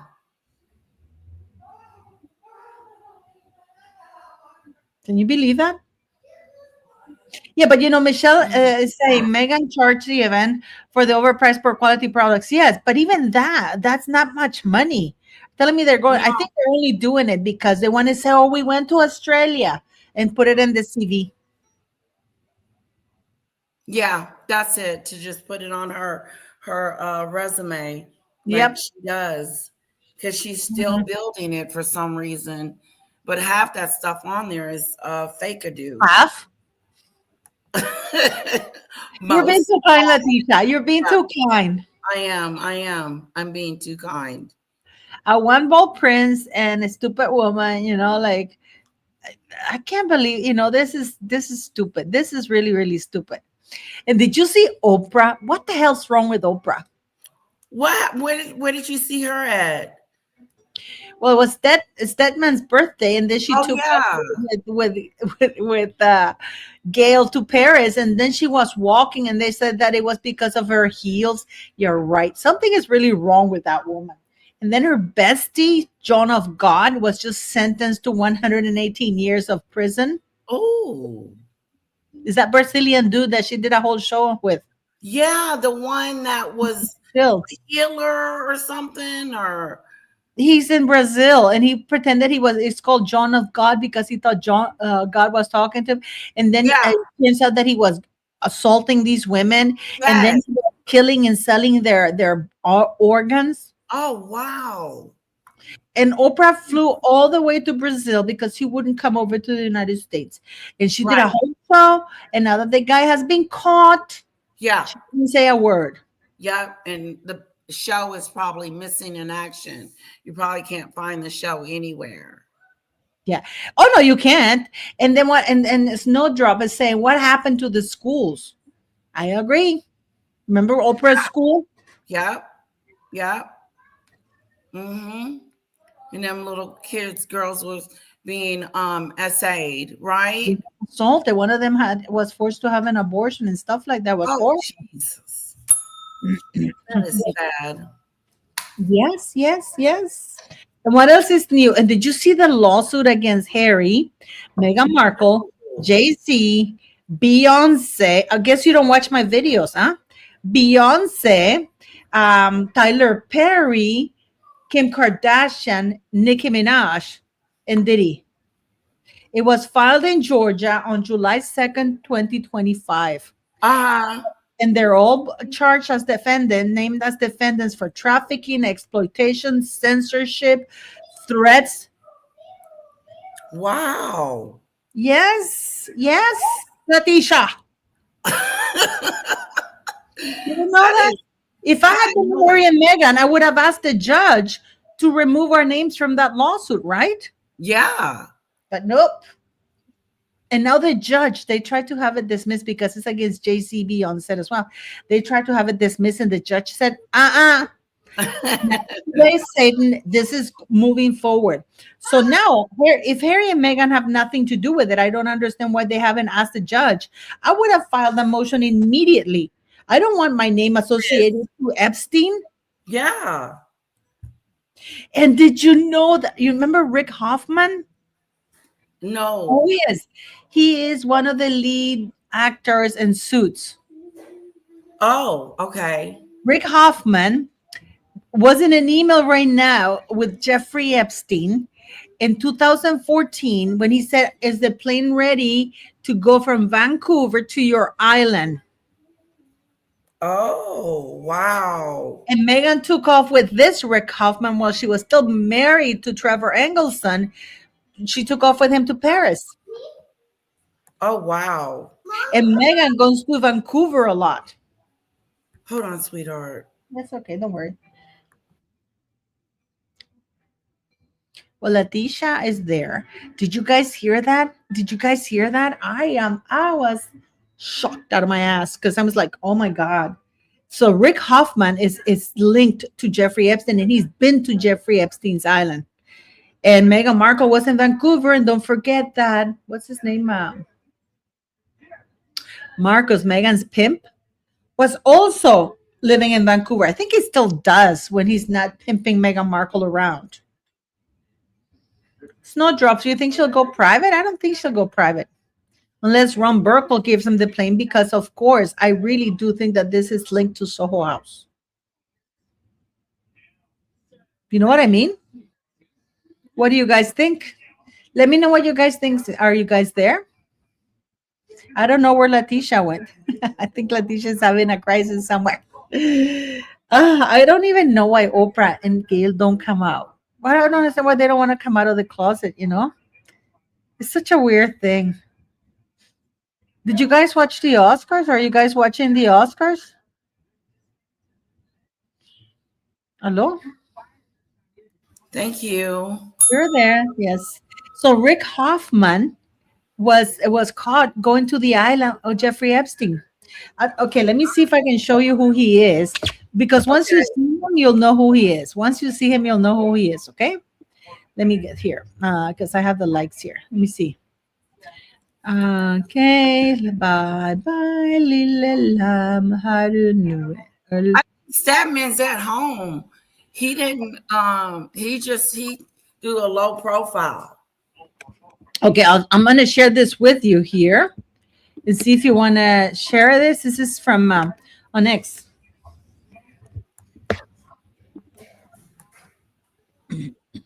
Are you sharing it? Yeah. This is from Saida Sapieva, and this is mailed to Rick Hoffman with copied Leslie Groff, Saida Sapieva, Mark Stolin, and Vancouver Island. And then it's I wonder if this is the same Saida where Meghan is also named in an email. I wanted to confirm that we're planning to fly from Vancouver to your island on the 21st. This is 21st of February. My talk is in their session at 11:30 a.m. to 1 p.m. on the 21st and can leave anytime after that. I need to get back to Boston on the 23rd. I assume I should be arranging my own travel from the island on the 23rd. And I'm going to show you who he is. You know who he is. Oh, yes, I do. He's that actor. Well, that's what I told you. He was acting in Suits. And she took off with him to Paris. Oh, did you see the picture that Prince William put out? What Yes, that's so beautiful. You know, I kind of miss Princess Diana. She's turning 65 this year. Wow. Yeah. Yeah, that would have been great. Right? Can you imagine? She would be one of the most glamorous women on earth. Look how beautiful Catherine. She is. Her eyes are so pretty because they're so clean, you know? Yeah. They sparkle. Yeah. And this is the guy. See, this is him. It says in May 2013, Rachel was listed as married to Trevor, but this did not stop her from traveling to Paris with Hoffman. Oh. That's them in Paris together. Uh-oh. That's him. Oh, wow. The man, Rick Hoffman. Meghan with Rick Hoffman. Wow. Isn't that something, Cristiano? I love you. Isn't that something? Look at Cristiano here. Look at Cristiano. Look at that jump. Look at that jump, Cristiano. I love you. Wow. That's almost 2-meter high. You know? And then this is them talking about the Sussex's return. It says the Sussexes aimed for nothing less than to be reinstated in London by the king as trusted members of the royal family. The vehicle for the triumphant return would be the Invictus Games to be held in July 2027 in Birmingham. From the outset, Harry had plotted for the king to open the games as the backdrop for Meghan, accompanied by their children, to dominate the media. So are they saying they taking the kids? I don't think Meghan is ever gonna share this stage with anybody because she knows that the second she shares the stage with the kids, it's game over for her. Right. You know, it's game over for her. And this is them saying that this is what she wants to do. Look at Oh, that is so tacky. Oh, God. This was the worst PR moment of all time. Look how short that thing is. You know what the worst part of it all is? Is that in her mind, she only hears the claps. But they're clapping. They're clapping for me. For me. Yeah. Yeah. Odd. Just odd. It's like, really, Meghan Markle is the kind of person everybody will be saying, boo, bitch, Yeah, right? what are you And if there's one person clapping, that's the only thing she will hear, the clapping. She's wearing flip-flops. She's showing her snatch all the way, you know, with those shorts. It's disgusting. This woman is appalling. This is appalling. This is so like cringe. Get out of the way. Skadoodle. Yeah, but she does, you know what I mean? It's like she's disgusting. Why did I like this? And she pushes him out the way all the time. This is your ex? Yeah, this is my ex. Let me see. Oh, they suspended this one again. And by the way, they're suspending all of our accounts. Why? I because we're being mass reported. Beatrice can't stop crying, and Eugenie has her head in the sand. Royal insiders tell Barbara Davis why the king is distancing himself from Andrew's highly strung daughters, and things could get a lot worse for them. Oh, this is the one that I was telling you. This is Oprah. Oh. When she went for that walk, it's like, oh my God. It's like she had pooped herself and she was trying, And Oprah Winfrey claps back at haters after she's trolled for 90-year-old walk at Paris Fashion Week. Where's Stedman, Oprah? Where is Stedman? Yeah. Yeah, This is where is what Harry and Meghan are going to be looking at the new book. But it's insane. It's insane everything that's going on. And you know that Tom Bauer, you know how they clap back at the things that they said? Okay, no, how this is outrageous. Well, I wouldn't have clapped back. This is deranged. No, okay. Take what you would do is you do a breakdown of his allegations and say, this is wrong. You just go factual. You don't go emotional. You factually debunk that, right? You say, okay, he said that the seats were empty.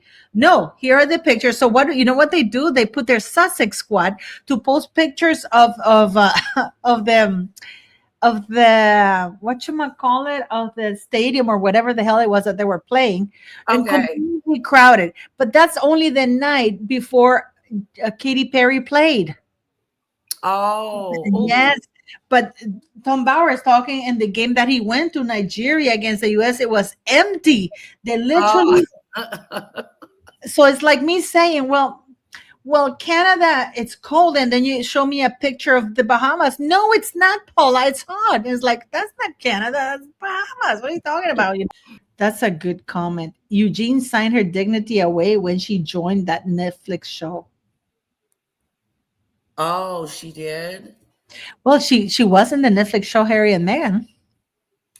She was in that? Yes, she was playing at the beach with her son. She brought her son, and Harry and Meghan used him pretending to be their kid, and it's not. The kid that Meghan Markle says is Archie. It's not. It's August. Oh, okay. God, I forgot that part. Hello, it's all gone wrong. Yep, but it's interesting, isn't it? It is interesting because people are saying, "Oh, poor girls! Oh my goodness, poor girls, poor girls." Yeah, is that what they're doing? Poor Beatrice. Yeah, poor girls. Poor girls. They're saying like, "Oh my God," that they're crying. They weren't crying when they were talking crap about bringing Jeffrey Epstein back into the fold. Oh, you want to see? Oh, this is good. I'm going to share this with you. This is Dr. Sophie Chandauka. Wait. Oh, she said something new? No, but this is from her. Listen to this. Are you sharing it? Hold on. Wait. Oh, I love that. Yeah, wait, here. What Prince Harry wanted to do was to eject me from the organization, and this went on for months. It went on for months through bullying, harassment. I have documentation. There were board meetings where members of the executive team and external strategic advisors were sending me messages saying, should I interrupt? Should I stop this? Oh my gosh, this is so bad. In fact, our strategic advisor for fundraising then sent me a message saying she wouldn't want to ever attend any more board meetings or bring her colleagues because of the treatment. When that failed, Prince Harry started to brief, and his team, sponsors that I'd been speaking to against me and the charity, because that is a sure way of getting me out if it's seen as though I'm not being successful in my fundraising efforts.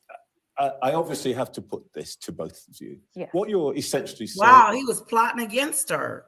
Duke of Sussex is guilty of harassment and bullying and improper conduct in the governance of a charity. Well, let me put it to you this way. I'm going to give you a really good example. The only reason I'm here, Trevor, is because at some point on Tuesday, Prince Harry authorized the release of a damaging piece of news to the outside world, without informing me, or my country directors, or my executive director. And can you imagine what that attack has done for me, on me, and the 540 individuals in the Centre Valley organizations and their family? That is an example of harassment and bullying at scale. And so if the world didn't want to believe that there's such a thing as bullying, this unleashing of the Sussex machine on me and the 540 employees at Centre Valley who received this and have had to defend it. By the way, when you say the Sussex machine, what are you talking about? The PR machine that supports Prince Harry's efforts. The only way we discovered of his decision was through the Sussex machine activating newspapers. You were not told that he planned and the Princesa planned to resign. We were informed that they have the intention to withdraw if I went to the High Court. Smack my ass. Isn't that something? It is. It's like they were plotting against her. Yeah, behind her back. They rather than talk, what they did is they said, "Oh, we're leaving. We're leaving." Yeah, I remember that. That was good. And it did not make Mr. Harry look good at all. They're disgusting. They're disgusting. They're They literally are. a nasty pair.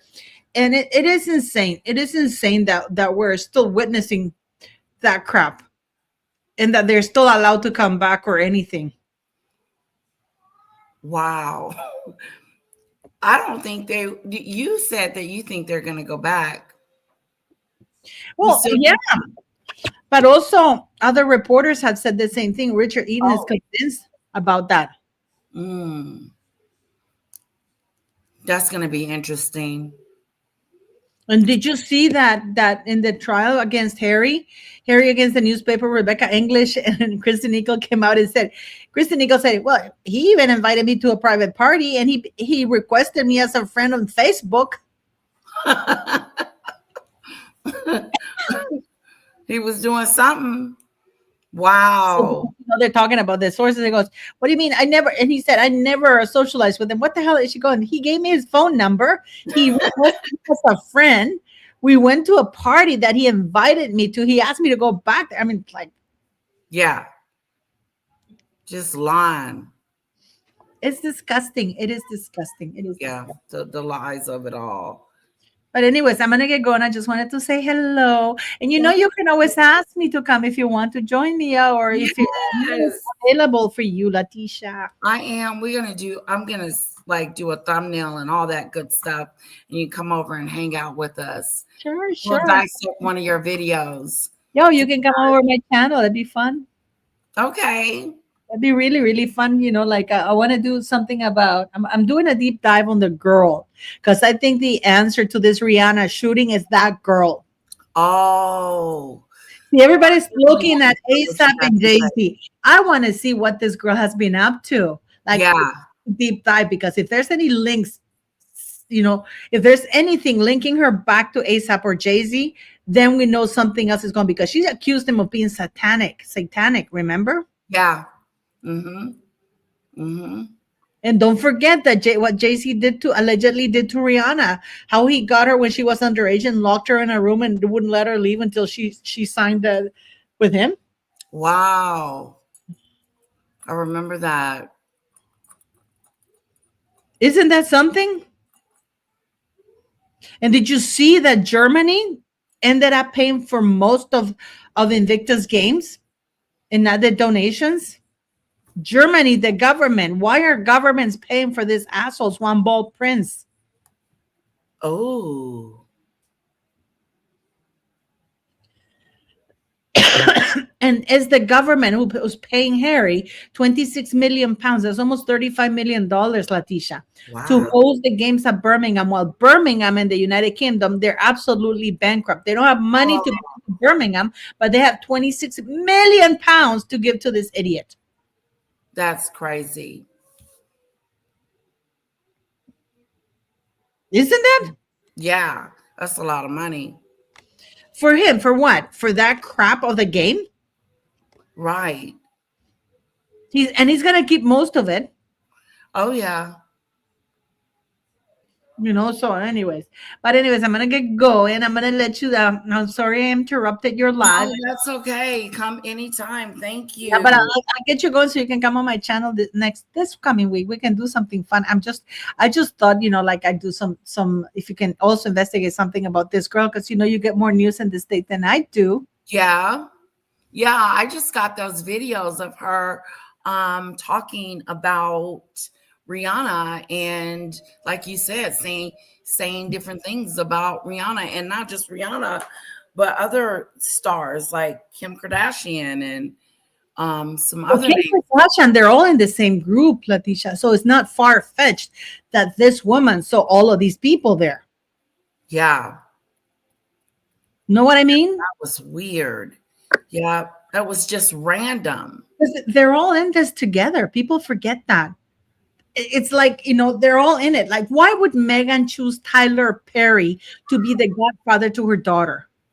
Right. Because it's a private plane. To me, there's a payback that Meghan had to do for yeah. what she did. Mm-hmm. Yeah, I believe that. You know, if there's something that's not right, especially Meghan hates Black people. So I think it was payback or something like that. Okay. But yeah, I'm gonna do some deep dives. So I'll talk to you later, and I'll sort it out for you to come over. And thank you for having me today. I'm sorry I crashed your live. Thanks for coming. No, we were watching this thing. We'll get back to it, but thank you so much for coming, and come anytime. I love interrupting. You bring the news. Ooh, thank you. We have to do a deep dive on Rihanna and Oprah's Weird Walk. I'm also into Erica Kirk. I am literally watching all the channels. Ooh, yes. Okay. Yes. Thank you guys for having me. Thank you for being so lovely. And you have a great night, guys. Bye-bye. Thank you, Paula. Oh, that was a nice treat. Oh. Okay. Let's get back to the situation. Okay? Back to the situation. So here's the thing. Osborne and her had a disagreement earlier in another situation. And so they're asking her about it, and it's coming to an end. And then we're going to go see what actually happened between Osborne and Sherry, I believe her name is. The other with my colleagues on the air. And I think what God did was show me you can be better. You can be better in front of that camera. Yeah. You can be better with everybody you come across. And I'm going to let you live so you can show better. So that day is why I didn't argue and cuss back and forward, because we represent women. And if they see us fighting each other, they will never see that women can come together and talk like we're talking. Why do these during Women's History Month? This is powerful. Shout out to all the women out there. White people. Hold on. I'm just curious. Why do these white people that you mentioned think that they know more about what racism is than Meghan Markle? Yeah. I mean, that's what I don't get. That's a whole nother segment. That's a whole. Now, even that was a messed up question. Like, don't try to get me in trouble. Like, Cheryl Underwood said she's looking for a job. She on a I'm looking for a job tour. Exactly. And you're trying to sabotage her with her answering a messed up question like that. Because you cannot answer that question without being honest. It's because they think they know every goddamn thing. That's why they think they can tell us about racism. You know? Oh, no, that's several answers to that. But I will say, you do what you can. So that's the end of that segment. So again, when I had mentioned it, people were all like, oh, you're blowing it out of proportion. There was another part to it. And listen, it don't matter what part was leading up to this. This being asked this question, obviously for something that was so traumatic for her. Yes, Cheryl is writing about it in her book, and so she probably couldn't go into full detail. But still, like the situation that happened on the talk, it was nasty. I remember when this had first happened. So I want to go ahead and take it back and show you guys what actually went down, because I think people aren't understanding how nasty Sharon. It wasn't a spat or a back and forth. Sharon was completely out of line. nasty, and gutter butt. This is why Ozempic is taking her life away. It's literally sucking the life out of her because she's so goddamn evil. Here we go, you guys. Let me go ahead and pull up this clip right here. One moment. I wish you could share multiple screens at one time so then I could just switch it over, but you can't. So we got to deal with what we deal with. Shout out to StreamYard. They need to give me a discount. Here we go, you guys. So this is the original segment. Started with the story everyone's been talking about. Piers Morgan quitting his British morning talk show after he bashed Meghan Markle's racism and mental distress allegations. It was a topic on our show yesterday, and right now, Mrs. O would like to address some concerns she has received for supporting her friend. Sharon? So this is what she was talking about, like Black Twitter was eating her alive. I remember this. They was eating her up, you know, and they were pushing back on her because she was like, you're defending this racist. And literally this woman is saying, hey, I faced racism. I had a mental health breakdown. I thought about taking my life. You know, whether or not you believe Meghan or not, if somebody is telling you like this is their experience, how can you tell them that it's not their experience? We know those people did not want that woman over. Listen, Meghan Markle didn't even know she was Black until the royals told her she was Black. That's a different, that's a different conversation.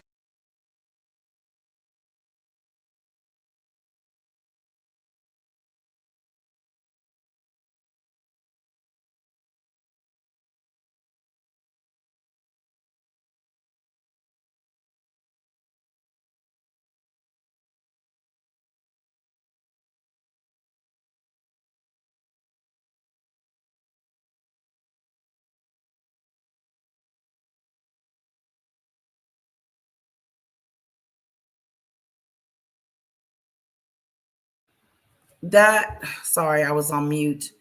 Meghan is a big liar. That's for sure. I know that.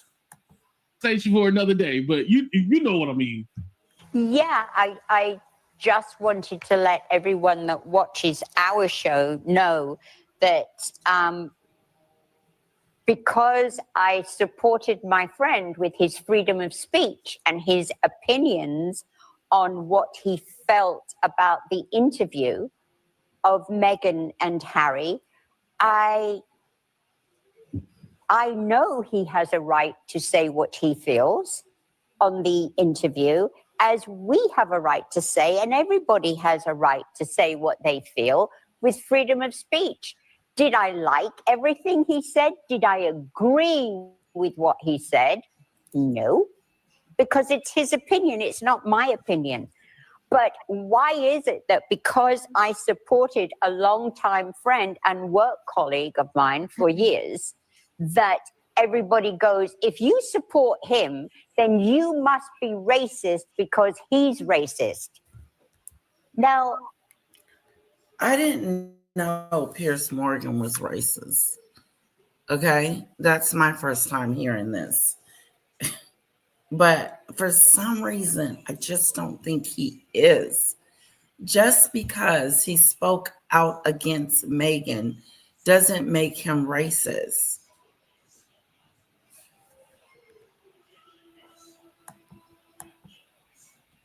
I support him for his freedom of speech and he's my friend. I'm not racist, neither is Piers racist, and I hate the fact of even saying I'm not racist. It's a terrible, evil word to call anybody without knowledge. Now, here's the thing. I get sick and tired of white people saying like, oh my God, that's the worst thing you can call me is a racist. Trust me, being called a racist is not the worst thing. Being a racist is actually the worst thing, right? But granted, if Black people are telling you, hey, I have an issue, I have a problem with this, sometimes it's just best to shut up. He can be an ass. I'm gonna repeat that one more time. I agree with when that. Black people are telling you something is wrong or they don't like something, sometimes it's best for you to shut up. It's not that Sharon had to come out and say anything, right? She could have just kept her mouth shut, but she decided to speak up And then when she got backlash, all of a sudden she wants to act like a Karen. That is the problem. All right, so let's continue. Of that. Now, what have I ever said about anybody that is racist? It's not within me. It's I don't know about this, 82, but she's well within her rights to back up her friend if she believes in him. Like she said, she was supporting a longtime friend.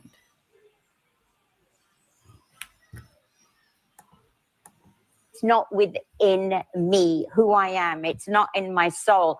I don't care. See, I think that it's weird and it's wrong to say that I can't have an opinion about someone because their skin tone. It's like Piers Morgan could not have an opinion about Meghan because she was Black? Or is it because he didn't believe her? I truly believe that he didn't believe her and that she was attacking the royals. I believe that too. I preached it for like a whole year. I have old videos talking about how I think Meghan was lying. What color or what religion anyone is. Are you a nice person? That's what I judge you on. Are you respectful and nice to me? Then I return it. I don't care anybody's religion or race. It has nothing to do with being a good person, but I'm the last person in the world who's racist. I'm laughing because usually that's what they say. Like, I would never, like, no. I'm surprised she didn't hit us with the I don't even see color thing. The I don't see color is like the worst excuse ever. Like, whoever invented that phrase needs to be put in a gas chamber or something, because I just hate that whole phrase. But granted, her saying, I could never, like, it can never be me. Yeah, right. Okay, let's continue. Anybody? Because anybody? No, I think, Mrs. O, it's always really hard when you see a good friend going through a difficult situation and you know them on a different level and you really know their personal heart and their minds, and you have this relationship with Piers. So I completely understand why you reached out and supported a friend. He's a friend. And I agree with you. It doesn't mean that you support what he said. No, I don't. And half the stuff he comes out with, I'm like, where did that come from? But it's Piers. And Piers is employed to give his comments. And that's what he does. He's a journalist. We have a lot of friends that say things that we don't agree with, but they still are friends. Cheryl, he comes on here. Yes. And what do we say every time he comes on here? Oh, what he comes all the time, and we're not going to get a word in edgewise. That's what I be thinking in my mind. Yeah, but he waffles on, and we go, okay. But I will say that the last time that he came on the show, I did bring to his attention that there were racial and racist implications in the dealings with Meghan Markle, specifically because she was Black. But we love you here. And this show is called The Talk, and we talk to each other. Yeah. So I really see, and how can she make that assumption? Because based on what Meghan said, that you can base it. Or is she talking about Piers Morgan, what he said? Because I just remember him saying that he didn't believe nothing that she said, and she's attacking the royal family.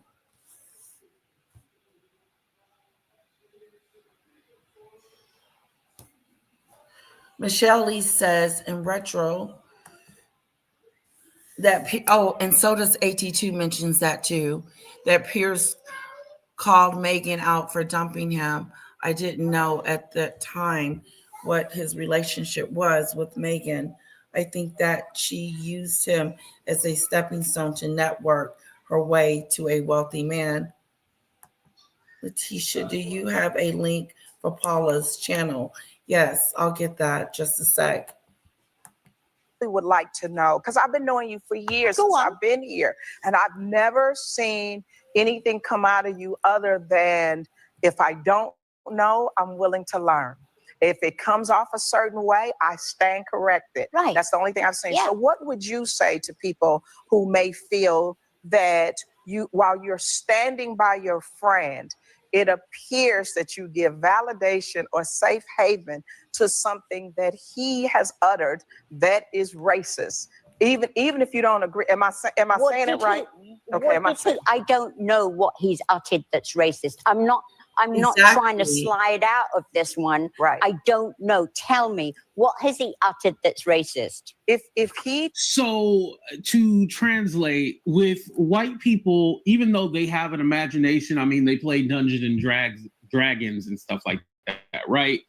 When it comes to like racism, they think that racism is you literally have to be wearing a white hood, carrying a burning cross. Like, they don't get like the microaggressions and the things that are not so in your face. And like, I think it's fair to say that Osborne asked, what was it that he said that was racist? And that's fair. Like the subtle hints of racism, right? Like those kind of things they don't understand. In this situation with Meghan Markle, I want to bring up a few things. Remember, who was the lady? Who is Prince Charles' wife? What's her name? Camilla. Remember, she wore the brooch or whatever, with the black lady on it. The brooch, or is it called the brooch? You listen. I ain't never been to the UK. I don't know the language and shit like that. Or the. God, I could have this wrong, but it wasn't Camilla that wore the brooch. It was another lady that wore the brooch. But I think that was a dress too. And I think Meghan had went to that dinner and they said something about the brooch. You guys remember the brooch? Customs, I should say. Remember that thing? And then they asked like what color was the baby gonna, or how dark the baby was going to be. And and they never really. Let me just say this, AT2, that was a lie. They did not ask Meghan directly what color the baby was going to be. Word on the curb, which I don't believe it, is that Harry had a conversation with his family and his family was concerned, and he ran back and told Meghan, and Meghan told Oprah. And you know how someone's story is, in my book, it's windy out. Really went into detail about everything that has happened, but they made it clear that it was not the Queen. The Queen was lovely and everything. Queen Elizabeth, like they said, like they had no problems with Queen Elizabeth. But again, you can't tell someone how they can feel or how what their experience is. And especially when you have a woman who lived her life as trying to be passable. Now we talking about black people. We know that she black, but she probably never had to experience the same things as her mother. Like I know watching like one of the documentaries that they did, she said like she remember her mom was called the N-word and how her mom was treated. Like she talks about how her mom was treated and not how she was treated. So again, based on, shout out to all the biracials, but based on, their life experience, they might not have a black experience. This is deep right now, right? But also, we're forgetting about one thing. Piers Morgan was mad because Meghan Markle did not call him back because he was trying to hit it.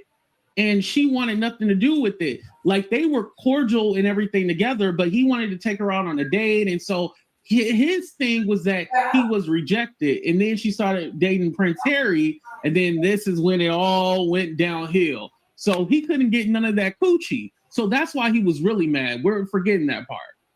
But also, let's not forget this. Make sure you guys are in Vegas, April 10th through the 12th. See that nice segue right there? April 10th through the 12th for the Vegas meetup. Remember, you guys, we're going to have fun. We're meeting up at 7 p.m. on Friday at Area 15, not 51, Area 15. Make sure you guys are there.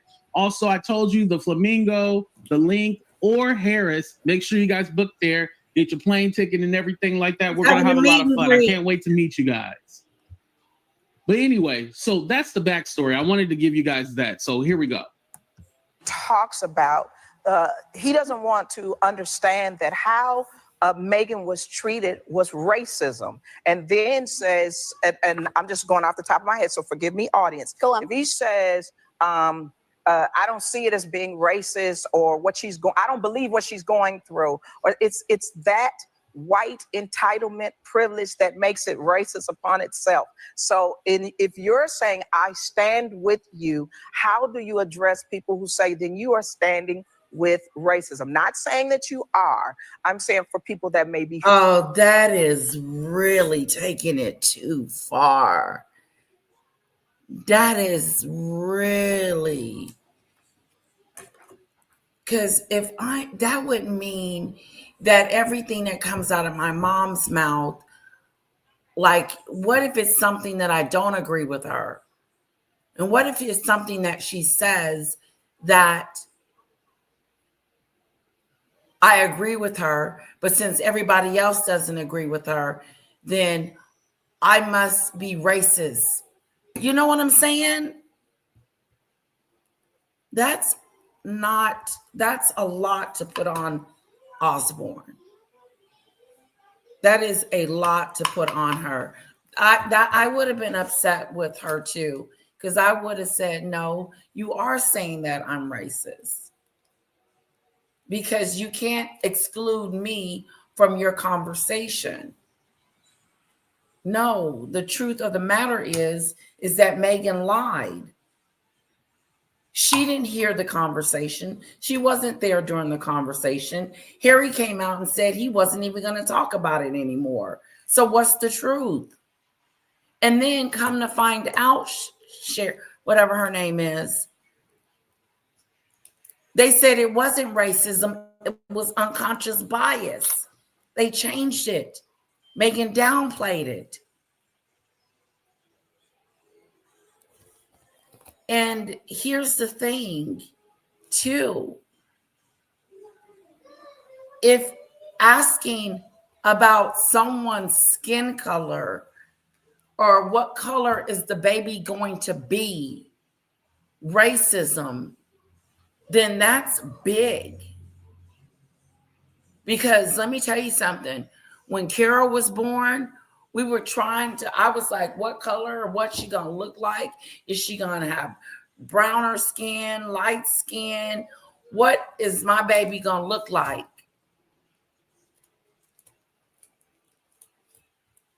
A natural reaction.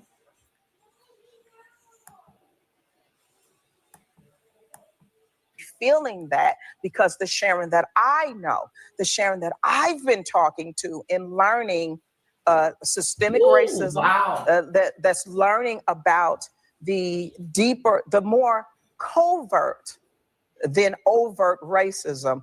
That's what the journey you and I have been going on, all the way back to Breonna Taylor, all the way back to George Floyd. That's why I say I don't think what people are applying to you is all the way apropos. But once you say I stand by my friend, then people think, well, then you must agree with what he's saying. And the reason is because I think in this moment, we need people to stand up for anti-racism. Like, not being racist is almost, but without being anti-racist, I think that's the thing. When people feel that he's racist, people have receipts. I wish we had them today so that we could actually go deeper into the conversation, so people could see why people feel that he's racist and sexist and stuff. I mean, there's a lot, but we don't have those receipts here. But I think that how you gonna not have no receipts and sit here and accuse my friend of all this BS? You know what it felt like? It felt like a PaulaM. That's what I got. I think the bigger point is anti-racism is what is being called for, not just not being racist. So when we kind of give passes or give space to people who are saying damaging, harmful things, what we're kind of doing is permitting it. And I think that's what people are damaging and harmful things. How is that damaging? What color is the baby going to look like? Meghan lied about the security, that the baby wasn't going to get security and the baby wasn't going to get titles, because as we can see, the baby got titles and the baby gets security just like they get it. So what? She lied. reacting to. And I listen, I don't have a dog in this fight here. I have one of the things I want to point out, because when this was really heavy, when Meghan Markle was Meghan and Harry were leaving the royal family and stuff like that, a lot of people in the UK, Canada, anybody who's in the quote unquote Commonwealth, they're like deep embedded into this royal stuff. Us over here, we don't understand it. We're kind of like I'll give you an example. At least for Black people, the only person that we fuck with Princess Diana. All the rest of them, we don't give a damn about, right? And we like Harry, right? We like Harry. But other than that, we don't really give a damn. Like, the U.S. Succeeded from, the UK and stuff. So we don't have any connection to that. So we're not deep embedded. But if you talk to somebody from the UK or from Canada or whatnot, they are deep. This is like deeply ingrained in them. Like listen, they look at, because, the royals were once seen as God. Like they really still believe that. Like it's a sickness. Like you can't get this out of them. So this is why this is such a big was a big topic at the time, Let's continue. I've said that every newspaper article in England that came out where it said she was from Compton to the palace and this, that, and the other. It's despicable. It is hatefulness. It's evil. But I'm sorry if I say that, listen, he's my friend. He's entitled to his opinion. And if he thinks Meghan is whatever he says about her, I don't agree with what he says, but I agree with his right to say what he feels. And I don't think, I haven't heard, he's not my husband. I don't know everything he does. Right. He's a work colleague who became my friend. And I don't know everything he's ever said about Meghan, but I personally have never heard him say anything about her. Well, most her color or her race. It doesn't. There's something called unconscious bias, right? I don't think that everybody who is actually racist knows they're racist. I don't think that everyone who does things from a place of unconscious bias, it's called unconscious bias for a reason. Yes. You're not aware of it. So when somebody, I had a conversation with my older sister. I said, how the hell are you going to convict me over some shit that I didn't know? So if you're saying I'm unconscious and I'm biased, that's insulting to me, because that's your interpretation. That's your opinion about the situation. But it wasn't unconscious bias. Meghan lied about the whole situation. She did. She said she wasn't going to get titles. She wasn't going to get security for Archie because his skin was black. And she lied about that. And so, henceforth, where was the racism?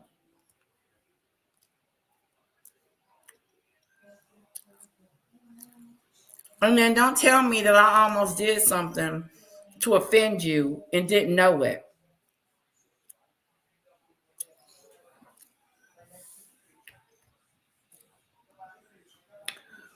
You offended me, but you didn't know you just offended me, but you did offend me.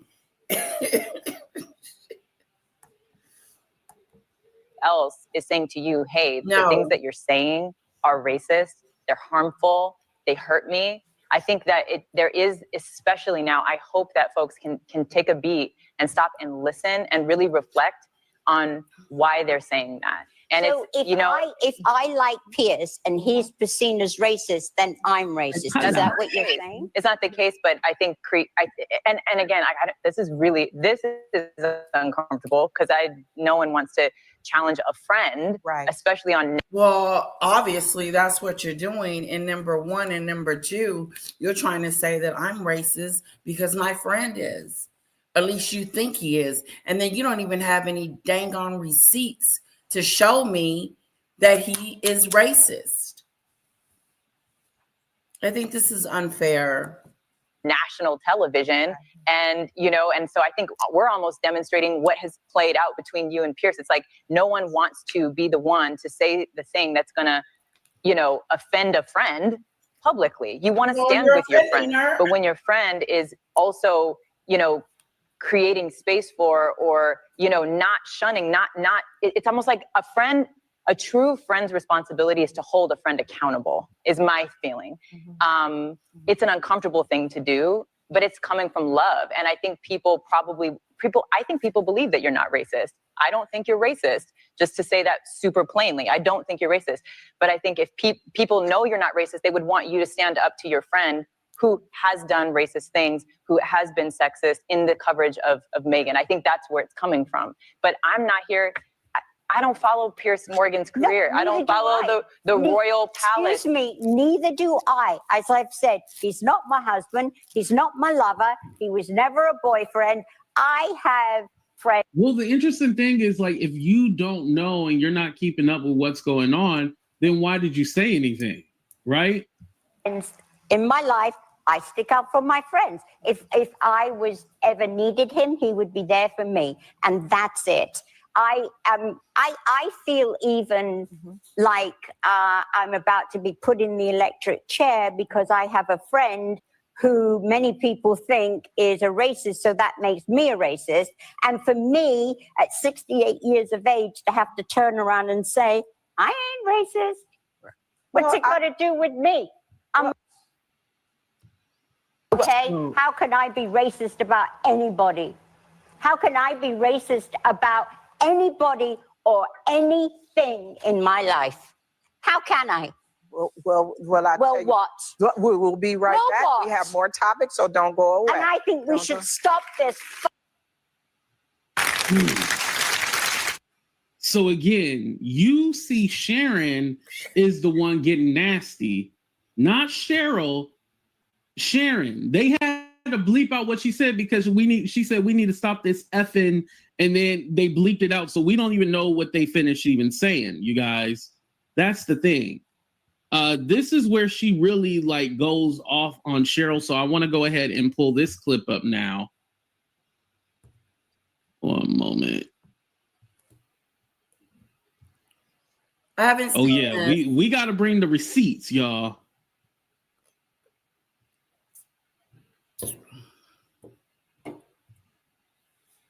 I feel even like I'm about to be put in the electric chair because I have a friend who many people think is a racist, so that makes me a racist. And for me, you guys at want me to 68 move years on. of age, to have to turn around and say, I ain't racist. What's it got to do with me? Okay, how can I be racist about anybody? How can I be racist about anybody or anything in my life? How can I? Well, what? We'll be right back. What? We have more topics, so don't go away. And I think we should stop this. First of all, bitch, who the hell you think you talking to with your rabbit dog hair having ass? Don't talk to Cheryl like that. Okay.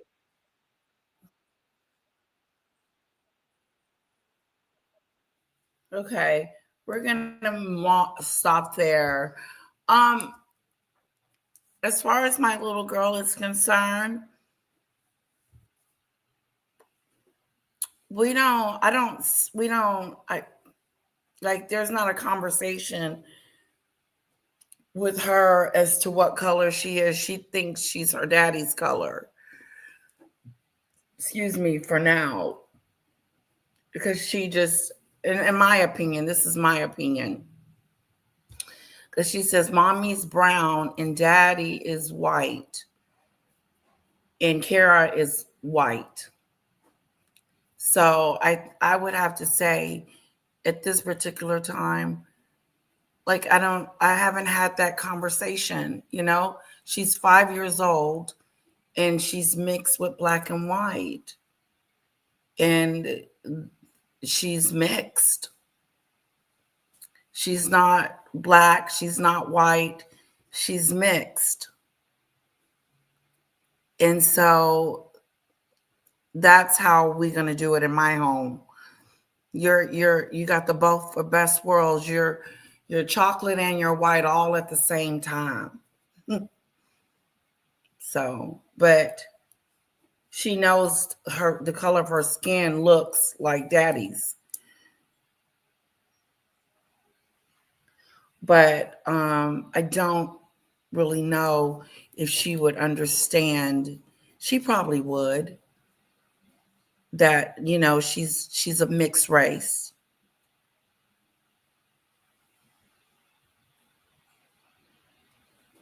She will have to pick a race when competing paperwork. Mixed is not a race. You know, I would have to leave that up to her, right? To determine which one she's going to pick. That's going to be difficult.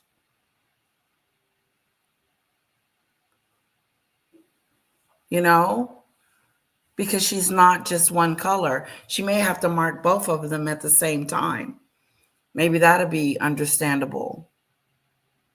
I'll tell her to pick both of them. Or, you know, sometimes you can leave that blank. They don't make you put that on there. Sometimes you can opt out. It's not mandatory. But they will ask you if you don't mark it. So that's what I think. I think that I would, if it came down to it, she would have to choose. She would have to choose which one.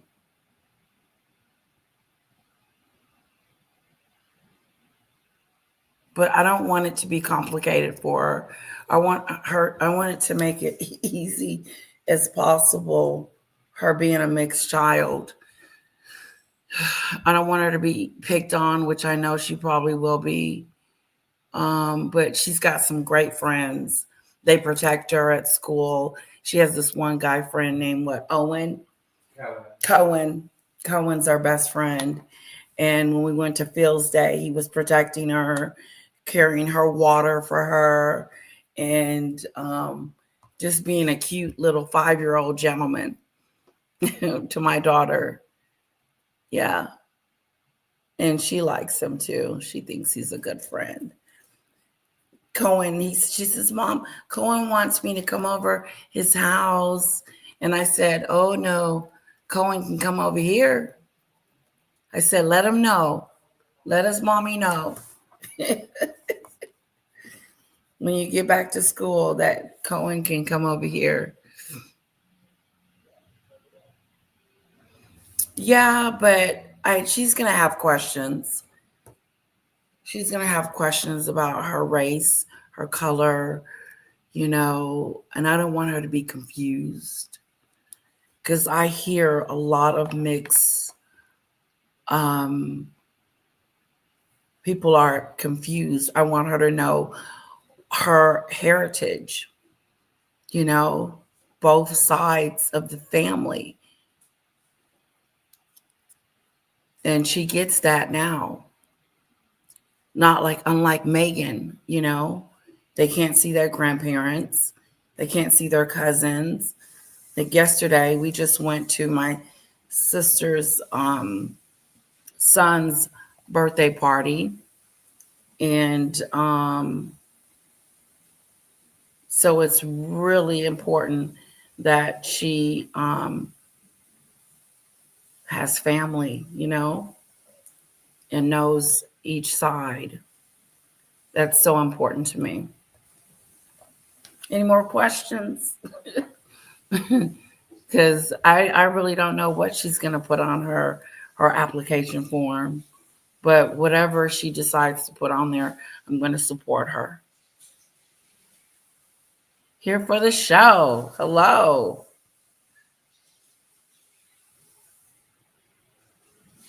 The stigma is real. Yeah. And there should be a spot that says of mixed descendant, or, because if you identify with, I would like for her to have a mixed, and not be one-sided. I don't want her to be like, well, I'm just going to embrace one side of my mom and dad. No, she's going to have both. Does that make sense?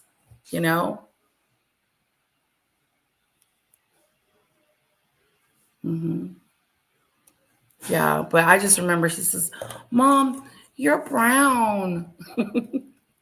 I say, yeah, I am, and you're creamy. I called her creamy. I said, and you're creamy. You're a creamer, creamster, creamer, creamy baby.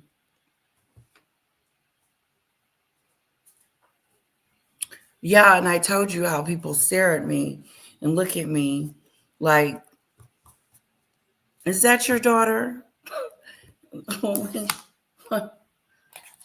But they don't do it too much, just sometimes. But I mean, some people just know off the back, okay, yeah, that's her daughter, look. But she does look more like her dad than she does me. That's for sure. She looks like her daddy.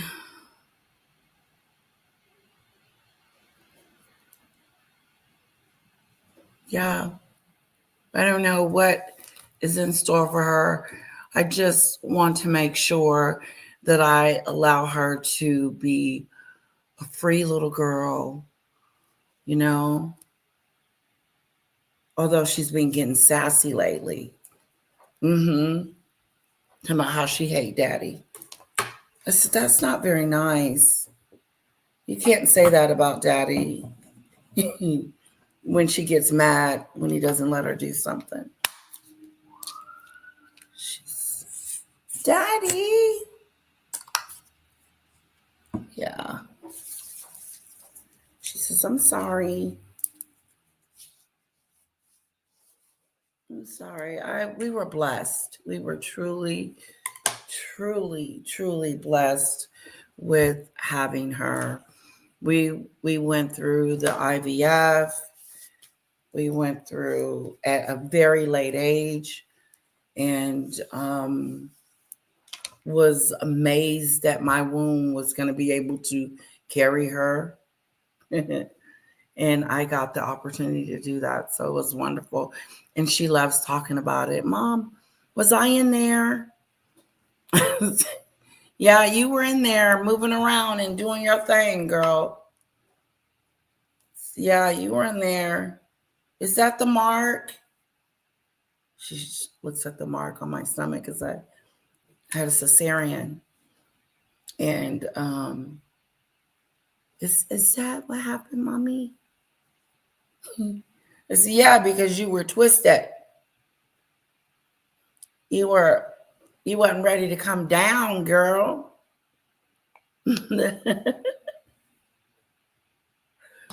Oh my God, she's growing so fast, guys. She is 5 years old, will be 6 this year. And I just remember bringing her home from the hospital. And it was just, everything was just so, it was getting everything together. And then they rolled us down to get in the car with the baby, put the baby in the car seat. Well, baby was already in the car seat. Just put the baby in the car. and rode in the back seat with her. And we went to go pick up my meds, and then we went home, and my mom and sister was there waiting for me. And they just was playing with her, holding her, and all excited about her being at home. Yeah. I showed my youngest a YouTube video of a baby growing in the womb. They were fascinated and shocked, saying, "Oh, I was scared. It was scary." You know, my daughter, we were watching a movie yesterday, me and my husband, and she was doing something else. And this little girl, this lady, was pregnant and about to have a baby. And so me and my husband turned it off. I said, turn it off. She doesn't need to see it. And she was like, Mom, I can see it. I'm brave. I can see it. I can see it. And nothing happened. You couldn't see anything. It wasn't like your documentary, probably more inclusive, and but I think it would be a wonderful thing to show her, one day, on how that happens. There's nothing shameful about it, but this was a movie. And I'm brave, Mom. I said, I know you're brave, sweetheart.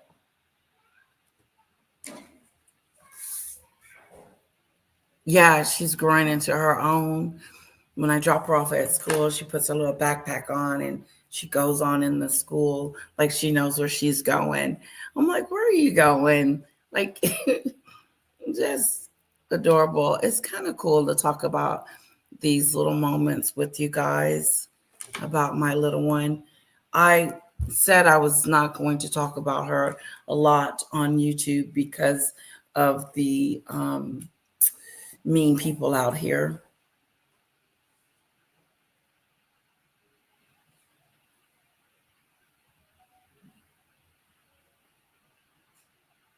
Oh, my free for all. Hola, just get up Friday, a nap. That 3 a.m. Letitia free for all last night wore me out. Yeah, it was. I was out of character, very much so.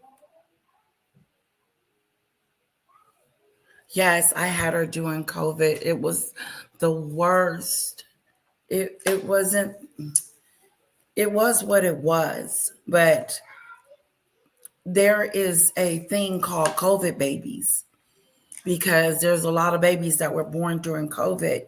And I feel like I had to give her a head start on a lot of things, because for some reason, COVID babies were not catching on quick enough or fast like they wanted to. Like Kara wasn't walking until she was like almost 2, or, crawling. Everything was slow. But when she got it, she got it. But I just remember being in the house all by myself. Well, my husband would be there. And then just sitting on the couch, doing nothing, me and the baby, just sitting there pregnant. And probably talking on the phone to my mom. And then just letting the belly was just getting bigger and bigger. And it was getting weirder and weirder. And I was freaking out more and more. And then all of a sudden it was time to go. And I was like, oh, snap-a-doo. Because, yeah. Yes, there's some beautiful videos on YouTube showing the growing process before birth. I think I'm going to show her that one day. She's going to like that, because she wants to see all that. She told the teacher that she was having a sister. I said, when I went to Phil's Day, the teacher said, oh, Kara said she's going to have a little sister. I said, oh, she did. I said, me and my husband looked at each other like, we were like, no, she knows something we don't know. Oh, Lisa B, I'm sorry. Sorry you guys didn't get any sleep last night. I did have you guys up late.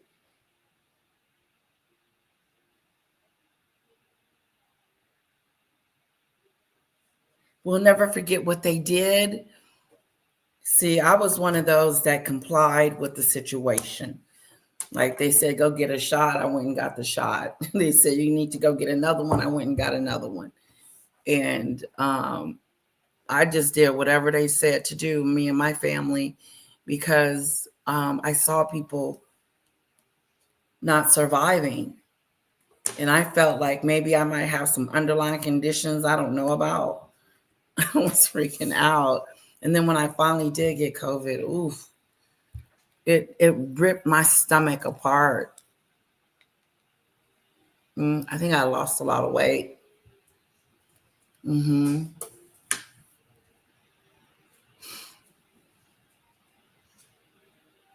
Oh, that is see, I didn't know that.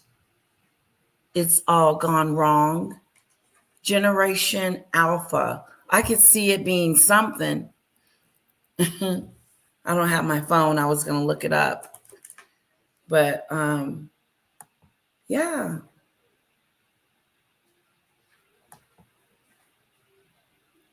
Gen Alpha. That's interesting. I'm going to have to look that up.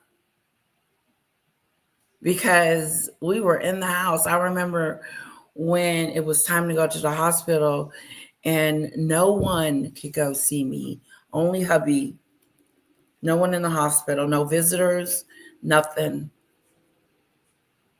And then you're tested I was tested before I had the baby.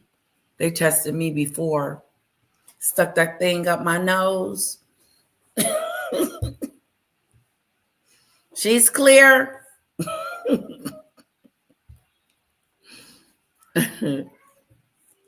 They got in there and got the cutting.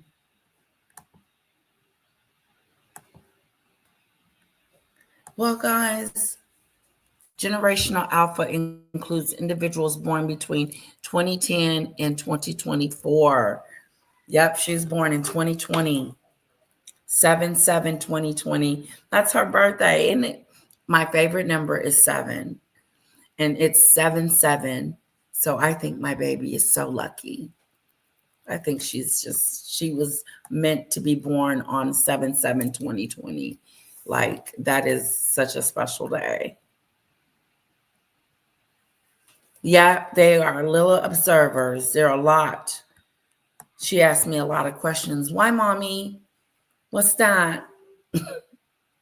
What's that, mommy? What's that, mommy? Yeah.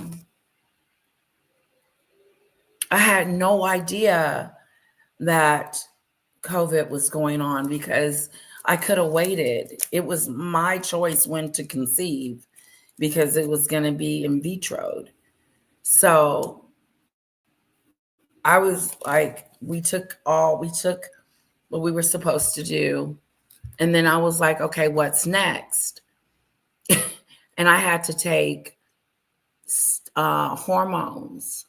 Hormone medication. Was it hormones? No.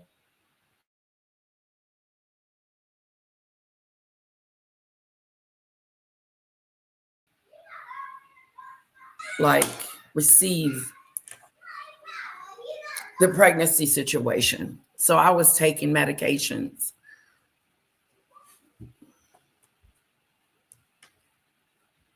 Oh, today is the day that New Orleans shut down for COVID. Woo!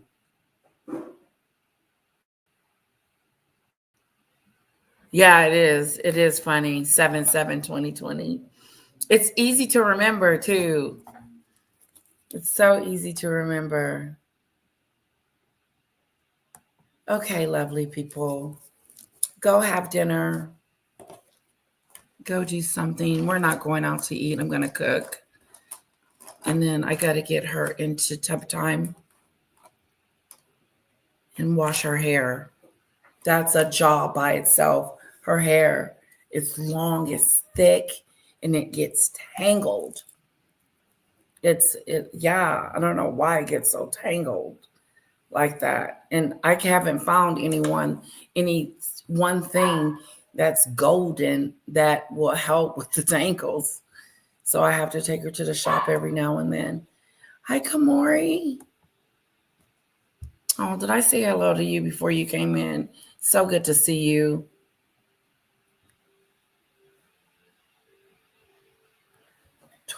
Generation Alpha. Good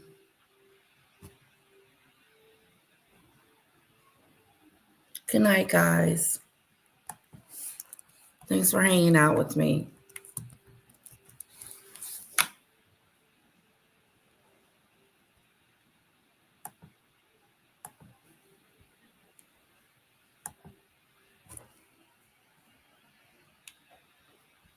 Okay, I'm going to put on the...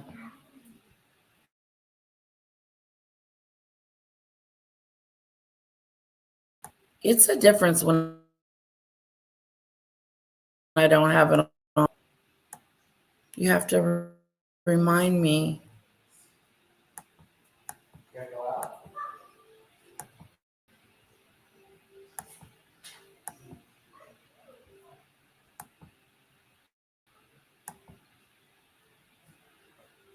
Okay. Hold on.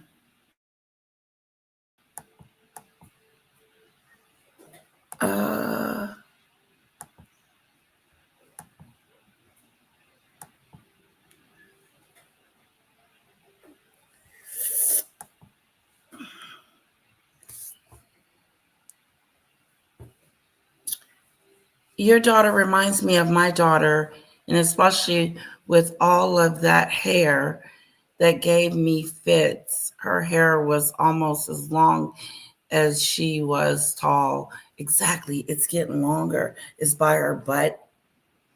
And it gives me hell. I have to take her to the shop. I don't know what the hell I'm doing. I'm not used to the texture I'm not used to the texture, or I'm used to the tangle. Like it get real tangly. Not like kanky, which my hair does. My hair gets kanky. Her hair is tangled. Like it's like get tangled into knots. Like that's like it can get, yeah.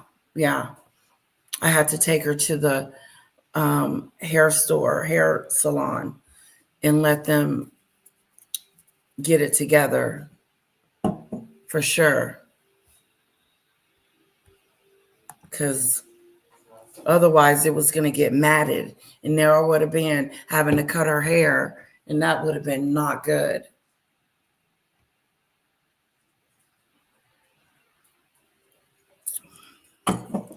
So I love talking about my daughter. I love talking about her. And I have to forget that some people out here does not mean me any good and don't want to see you happy, have it going on and doing that. Like Kamari and all that good stuff. Okay, I'm going to play my song that Danny Robinson created for me to say goodnight.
you.